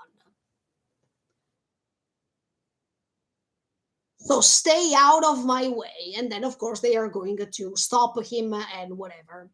The desperation that Flock had to see that his life was hanged, and was hanged on something that might have fallen, okay, in few seconds. So the reason of his life, the reason why he survived, was just to reach this moment, to reach the moment in which he could find someone to be used for his goal, in order for him to reach his goal. And instead of killing Erwin, he said, "No, no, no, no, wait. Let him stay here by becoming a Titan." And by using the serum, let him stay here. In the meantime, he is going to do his duty. And at the same time, he will never forget the fact that he let other comrades being killed in few seconds. So he will regret about that decision, probably, but I don't think so. Because of course, in Erwin's point of view, that was the dream. Who was that was always the most important thing of the dream of the basement. So okay, going back with what I was telling you, um, it was um it was nice to go back and watch these scenes, because you understand that what Kenny Ackerman was saying is totally right. That means that everyone is a slave of something. Eren too is a slave of this freedom, because by believing that this freedom, when it will come, it will be so great, and nobody gives him the guarantee of this. I mean, nobody gives him the sure the certainty, sorry, or the sureness, but anyway, the certainty that when he will reach that freedom, he will be happy, because maybe if he reaches that freedom and he is going to die, he's going to be sad. He's not going to be satisfied. So at least we needed to remember that even freedom is a sort of way to enslave others. Because everyone is attached to something, everyone wants to reach something, everyone is ready to use others in order to reach something. And we don't have to forget that. Okay, Kenny at that time was saying you can be slave of the will to have a lot of women, to drink alcohol and whatsoever. Power, yes. Oh, let's look at that. They were slaves of power too, because even the Jaegerists, they were not the saints on earth. They were threatening others if the others didn't want to join them. So what kind of a freedom is that, Eren? If you really wanted to save a paradise only, let's pretend, and later the Jaegerists are going to take their dominion, what kind of a freedom was that for paradise? It was another way to enslave paradise under other people. So there is not a difference. It's just the size, the proportion of the things. But the meaning is always the same. So that's why I'm saying that Flock most of the times was incoherent, because he wanted that paradise would have been free, but at the same time he wanted them to recreate the Eldian Empire. He didn't even know what the real. I'm not talking about Eldians living in paradise. No, he wanted to restore the Eldian Empire as much as Grisha wanted before. I mean, many years before, to do the same thing. But what is this Eldian Empire? The Eldian Empire, if we have to be correct, is the empire that was there when even before Ymir created the Yumiru no Tami.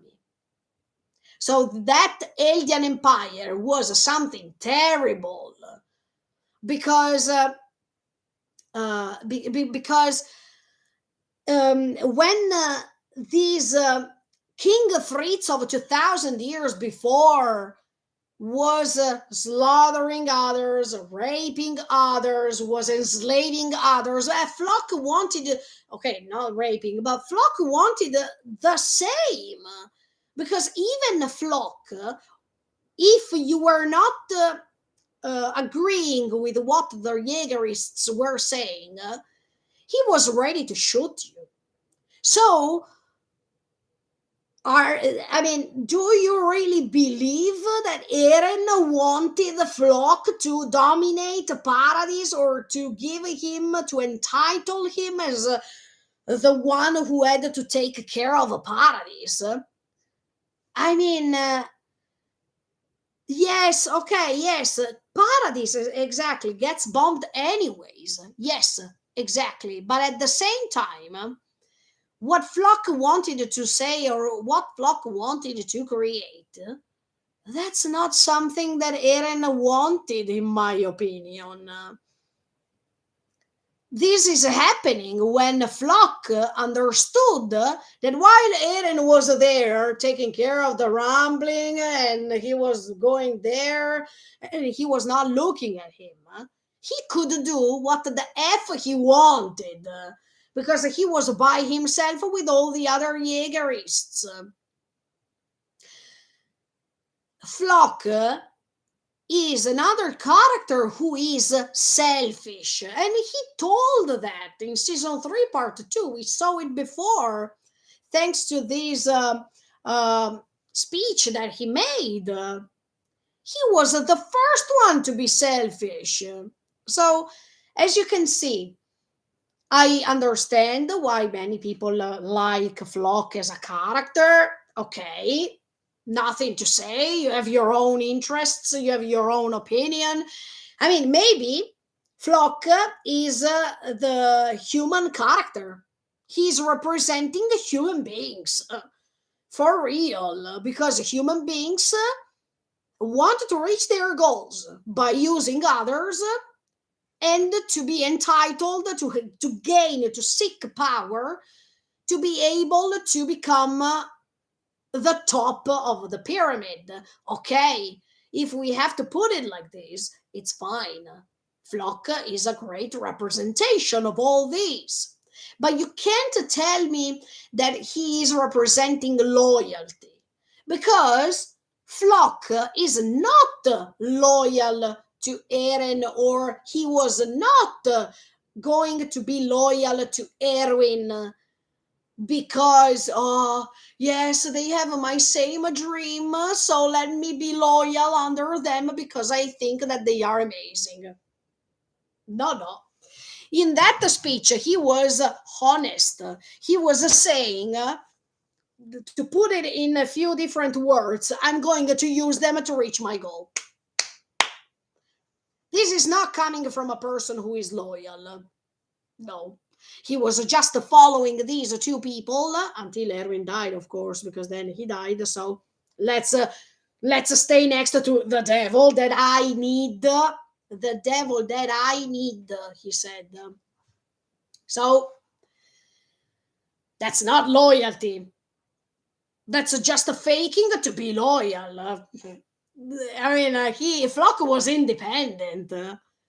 Even if he started these people called the Jaegerists, but he was doing all that he was doing for his own purpose, not because he really cared about Eren. I mean, for him, it could have been Eren, or it could have been Erwin, it could have been someone else. The most important thing is that the goal was that. So that makes you understand that he was not loyal at all. If you are loyal to a person, you see that the person only. It can't be another person, whatever. But in this case, Flock was searching for a devil that had to be used in order to make Paradise great again. It could have been Eren or another one, it was the same, right? So that's what I believe.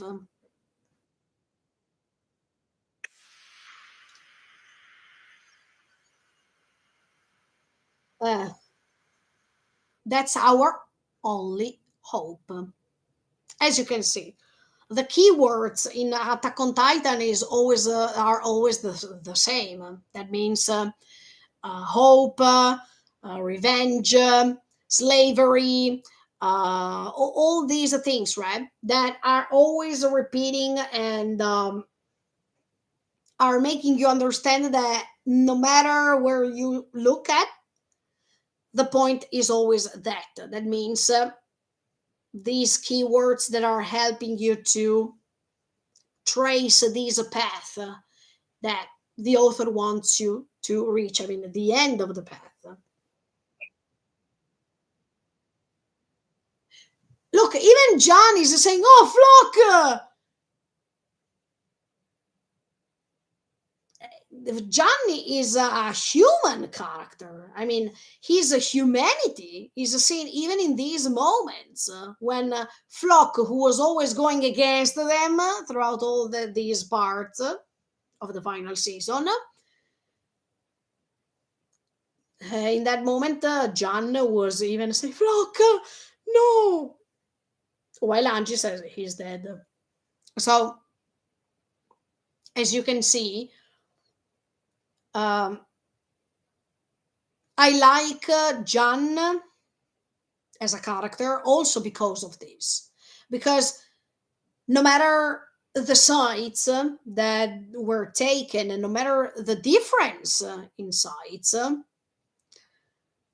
when John sees that there is a dead person, is a dead person. I really love this thing because John, in this final season, contributed to spread the humanity that was lost, almost lost in many characters. But he was always there reminding that we don't have to forget our humanity. So, in front of a flock who is dying, he is the one and only, of course, to say, Flock, because all the others, see? I like this side of John because at the end of the day, one dead person, I mean, one person was dying in front of them. And John is still traumatized by that death. No matter, it doesn't matter if a flock was on their side or not. Anyway, for the past memories, Flock was another of their comrades.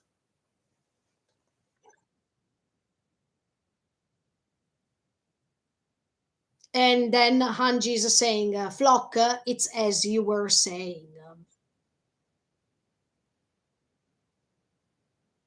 And this is a hope. I mean, while Flock said that their only hope was to protect the paradise, and so they had to stop the rumbling. I mean, they had to stop those who wanted to stop the rumbling. For Hanji, the hope is something else. The hope is to not give up. And to not give up because they have, as a Chosa Hedan, a duty that can't be forgotten. That means to save humanity. That's why I also understood since the beginning the will of not just protecting paradise in general, but to protect humanity in general. Because while in the previous three seasons they believed that humanity was inside the walls, now they had a different conception. So I like now when Hanji is saying, Flock, you were right. Because anyway, Paradise, yes, as the comment was saying, it was bombed anyway. So we had to protect even Paradise for sure. But I also don't want to give up.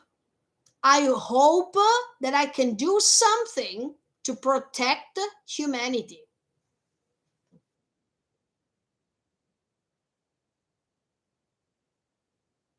Even if now is hopeless, maybe someday, and the sentence doesn't continue, but that makes you understand that even if Hanji is well aware that now they are in a hard situation, and probably nothing can change immediately now, she still has the hope that she can change that not she sorry that someone can change things even later, as if she has already in her mind a plan of what she wants to do, and in fact she is going to die, but the hope that she still has, it's so great that it's still there, because even if she knows that she will die, she doesn't give up on the fact that one day that the hope that everything will be better will come, that a great solution will come.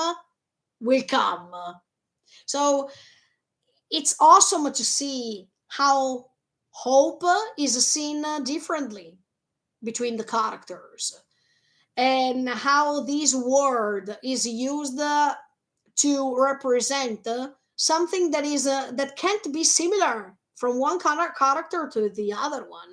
Everyone has his or her own concept of hope, and that's so great. I like that this individuality is spread in Shingeki no Kyojin, because everyone is thinking differently. We sometimes are struggling to find the same opinion and the same thought, okay? Because all these characters are changing based on the events they are passing through. So I like that even this concept of hope is not one and only one, but you have multiple ways to have a hope for something based on your goal, based on your dream, based on your values, and whatever. Hope is not just one simple definition. It depends on how you put hope with something else.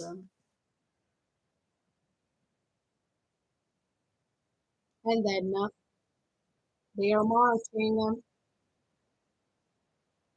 But did you see? Look, now we are 27 minutes and 57 seconds. Did you see when the Titan, the colossal Titan, slippered? That's awesome, in my opinion. I like that scene because they make you understand, thanks to that, how these Titans are just robotically controlled. And they are not even thinking.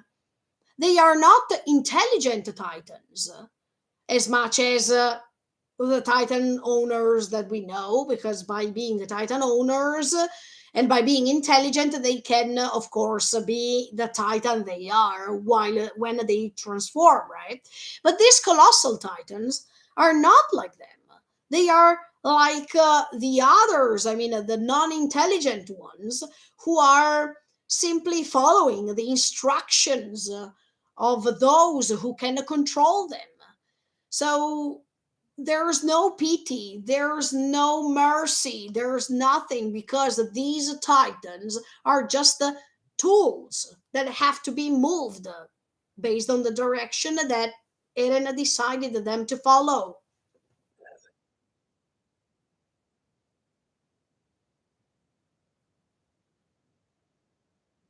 And of course, Falco and Gabi wanted to join because their relatives are there waiting that they are coming to save them, or at least they don't want them to know. No, they don't want them to die, or they don't want these relatives not being able to see them anymore if they have to die. I understand the Falco and Gabi, definitely.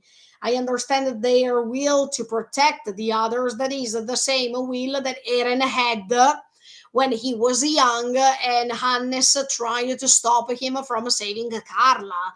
That's comprehensible, of course.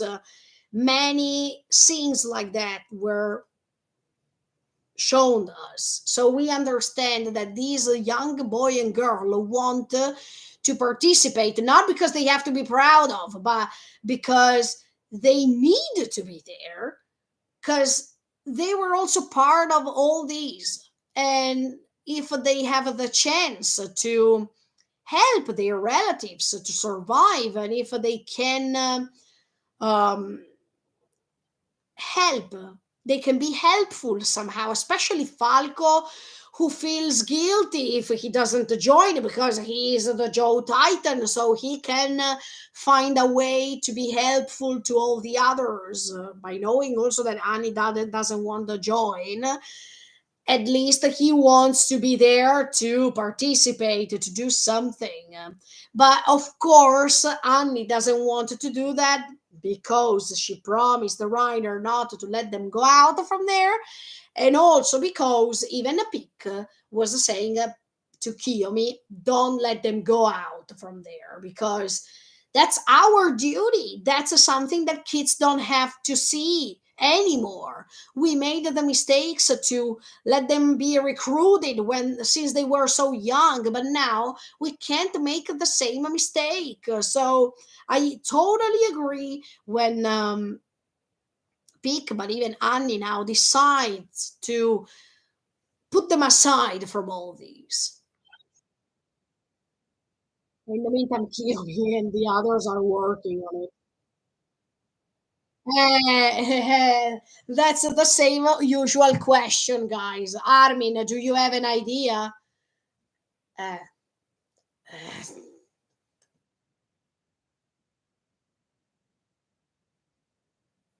Only one. But at least we have one, guys. Think about it if we didn't have even that one, okay? I stay behind and slow them down. So Armin at least has another idea. Everyone, once again, everyone is relying on him, because Armin was always the one who saved the situation most of the times. So I even understand Armin and his heavy shoulders, because all the times he had to find the proper strategy. Every time people were relying on him. So it's not easy. His burden that he has to carry is doubled this time, because he has to find the solutions, but he also has to confront his best friend. So that's terrible.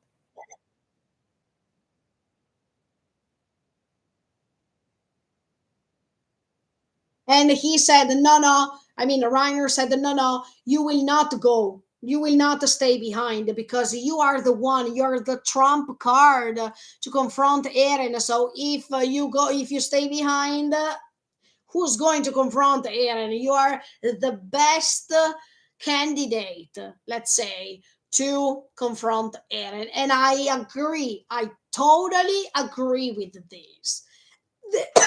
There is no one else rather than Armin who can talk to Eren properly, who can at least understand if Eren is lying or if he is saying the truth.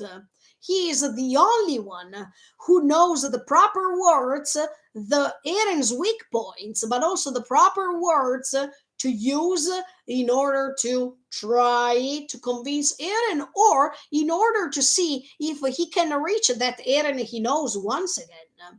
Because we understand from this episode that Eren will not change his mind, okay? But at least Armin wants to try to find a way to reach him. And we have to let him have this chance to do so. Because later, when Eren will die, he will be good. I mean, he will not be. He will not regret anything from his consciousness. So, at least, Armin, you have to try. So, please. Of course, Reiner said, I will go. And then he was stopped because, of course, Hanji has the right to go. I really like the way in which she's stopping him. Let me see it once again.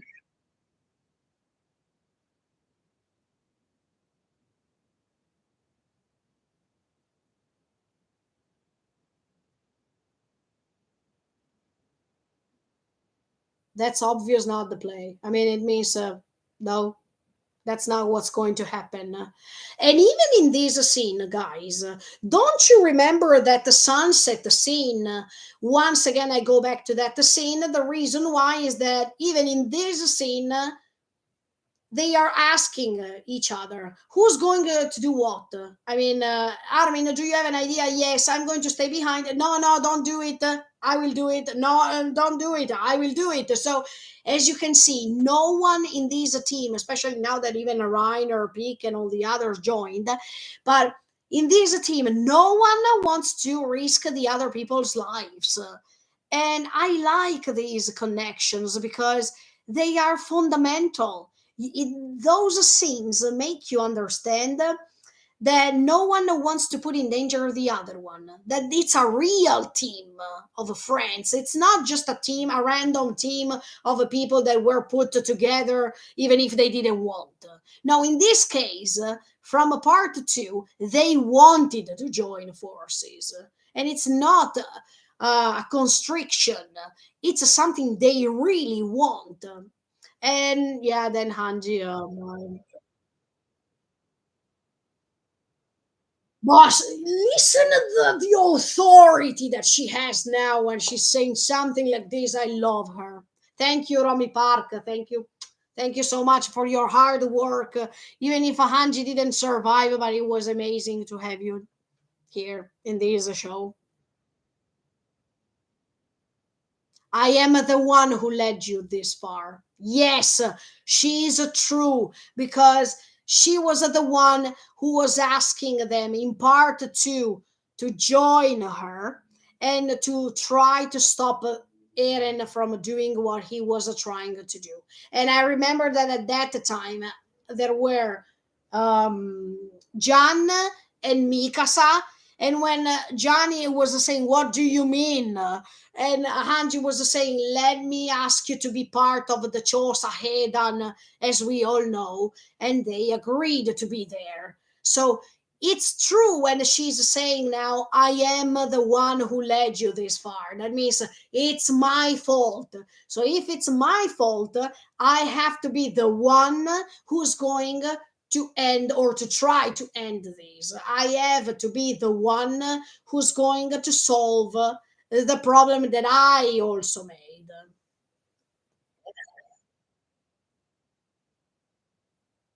And we killed many friends and the comrades to get here. Of course, that's was what was always happening. But look, I open a bracket. The amazing way in which she's staring the rumbling that is approaching, or the two rise, or the two thunder spears that are behind her, like the. It's amazing. This speech is something. Oh, finally, I am taking the responsibility for that.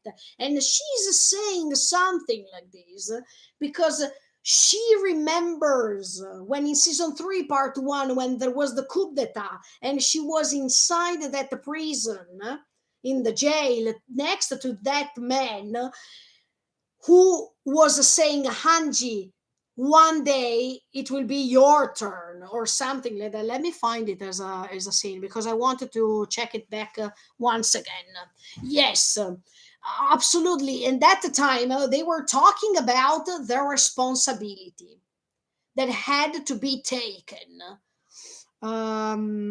Hanji, season 3, part 1. Let's see if I can find it, the scene. Responsibility. Oh, how can I put that scene? Ta-da-da, ta-da-da. In the meantime, sorry, I'm trying to find that scene that is important. Let me see. Hanji. Now, season 3. Hanji. Season 3, part 1. Coup d'etat, maybe. See if it's coming out. No, Premier Zachary, no, no, no. Uh, where is that scene? I need it now. No, no, no, no. Ah, yes. Is it this one? Okay, let me see. Yes, yes, yes. But I hope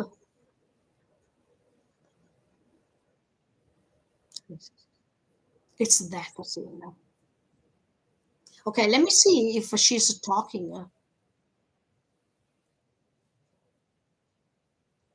No, it's not maybe that. Yes. No. Uffa.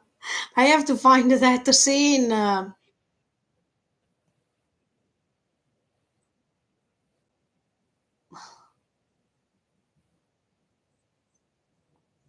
Okay, let me see. Okay, Hanji and the Sadness. Okay, and the Sadness.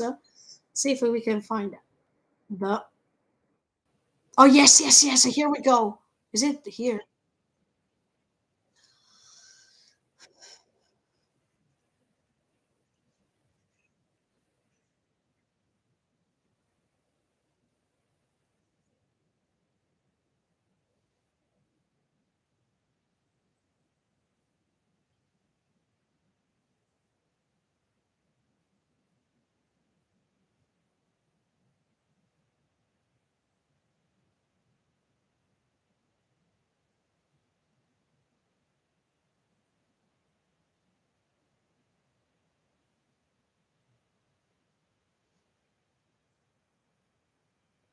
Next in line, Sadness was saying.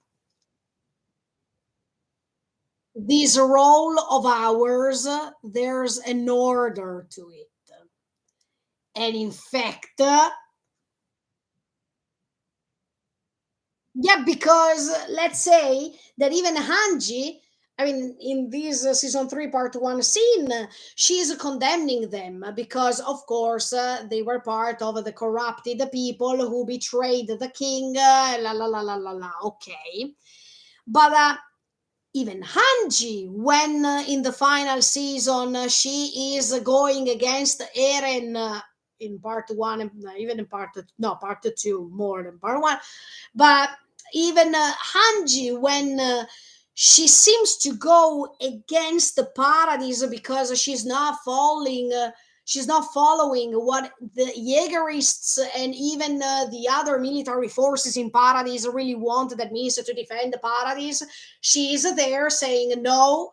I mean, we have to find a solution. We have to find something else so we are able to reach the other side of the ocean and we can talk. She was betraying Paradise at that time. So now that in season 3, part 1, in this scene, she's laughing at these prisoners, these Sadness prisoners said, next in line. That means one day it will be your turn. And he was right.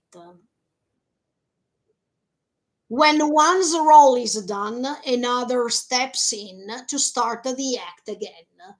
That's true. In fact, when she became the commander, she felt so heavy. I mean, her shoulders were so heavy because of all the responsibilities that she had to take.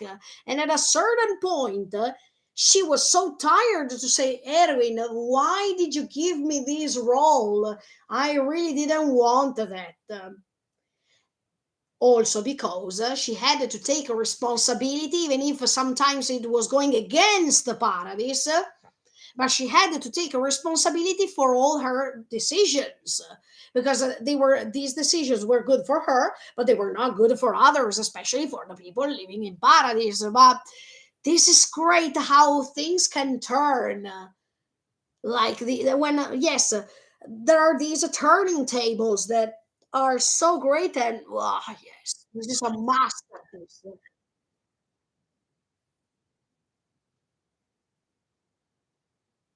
Mhm. Good luck, Hanji. Yes, yes, this amazing. I mean, this moment made you understand. Now it's my turn. Tomorrow it will be your turn. Now you're condemning me. Then you will be condemned, so you will understand what it feels like. You say that I am a betrayal now. One day you also may become a betrayal, so you will understand how does it feel. To put it simply, what goes around comes around, let's say. And it was simply awesome. Let's go ahead a little bit more and then I say bye bye. And she's taking responsibility now because she knows that in the previous parts of this final season, she was always debating on taking responsibilities. So Hanji had these heavy shoulders that definitely sometimes she was even screaming because she was reaching a level in which she couldn't stand it anymore. But now she is serious and she's saying, look, it's because of me that you are here, guys, because I asked you to revive the what the Chosa Hedan was. So now it's my responsibility to go first. You don't have to come with me.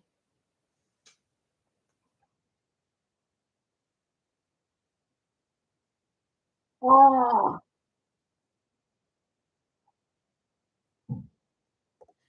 that's awesome.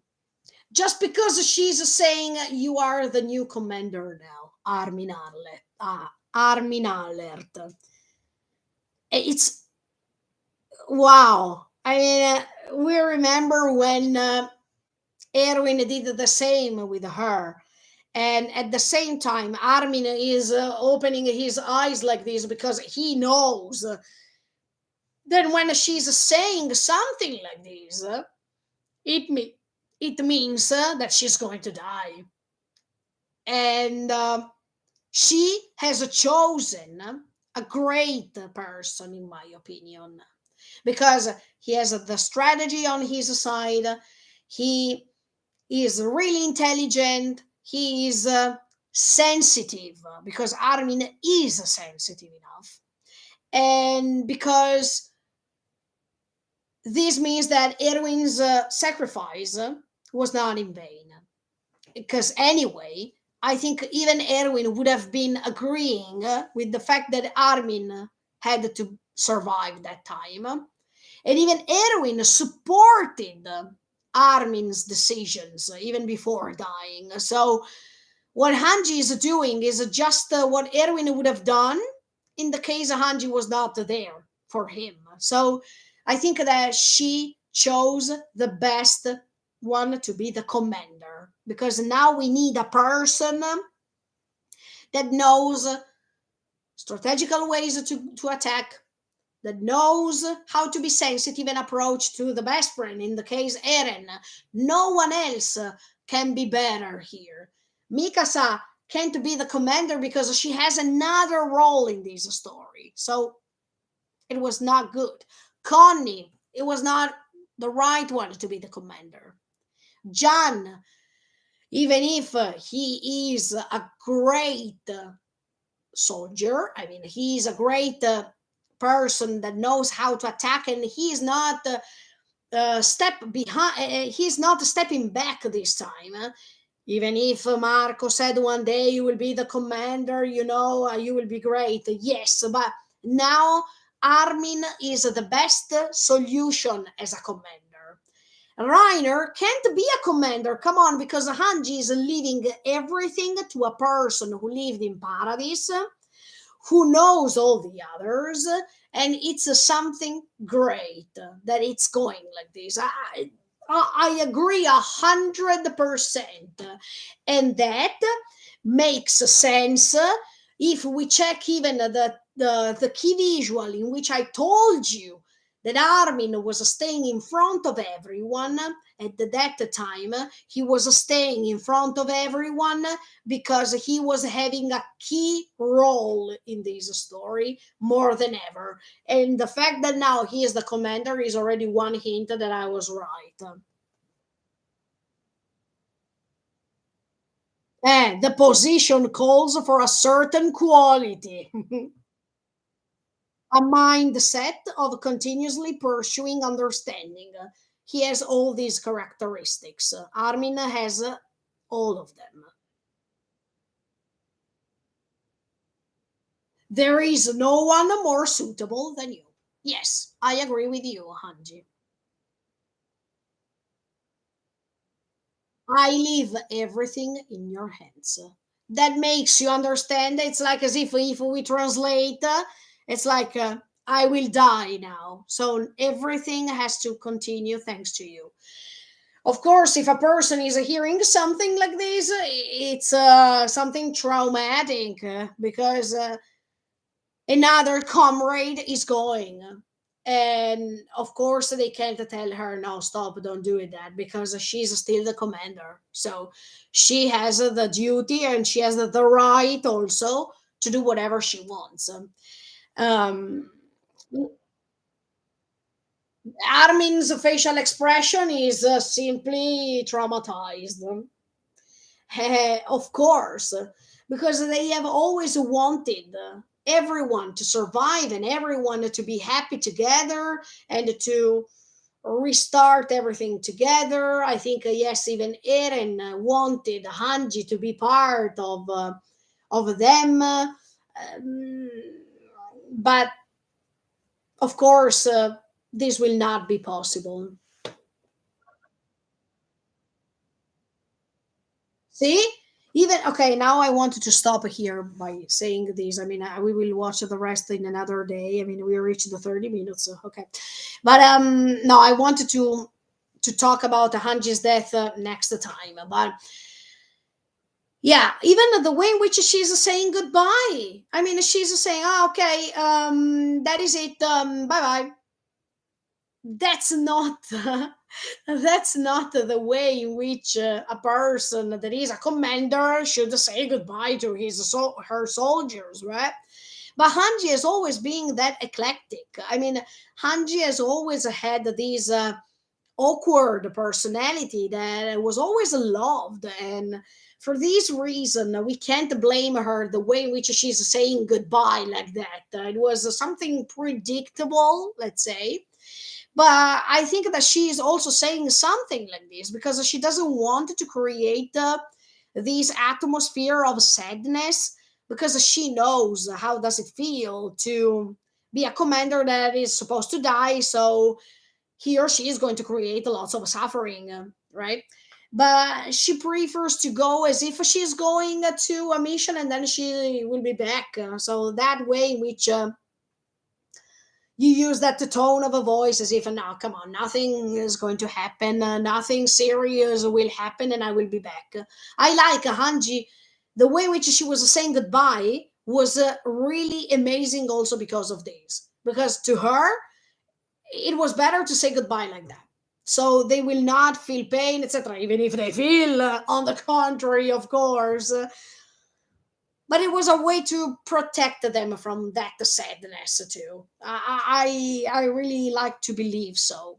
And okay, guys, I wanted to interrupt the live streaming right now because I think that from next time I will proceed with Hanji's death, so you will understand why I will while I decide why so you will understand why I decided to separate these live streaming with the other one, because I think that we really need that moment in which we know the ending of this character as it is, and I definitely prefer um, to stop here. So thank you so much for the support, guys. Thank you for joining me in this live streaming as always. Thank you for the likes. Thank you for following me, and keep subscribing to the channel, because tomorrow there will be another episode of a Bleach, a Thousand Year Blood War, and I'm going to proceed like this, and then see you on Monday with another episode of Shingeki no Kyojin reacted by my mother. So stay tuned and keep on watching me. Thank you, thank you, thank you. Bye. See you in the next live streaming. Bye bye. See you.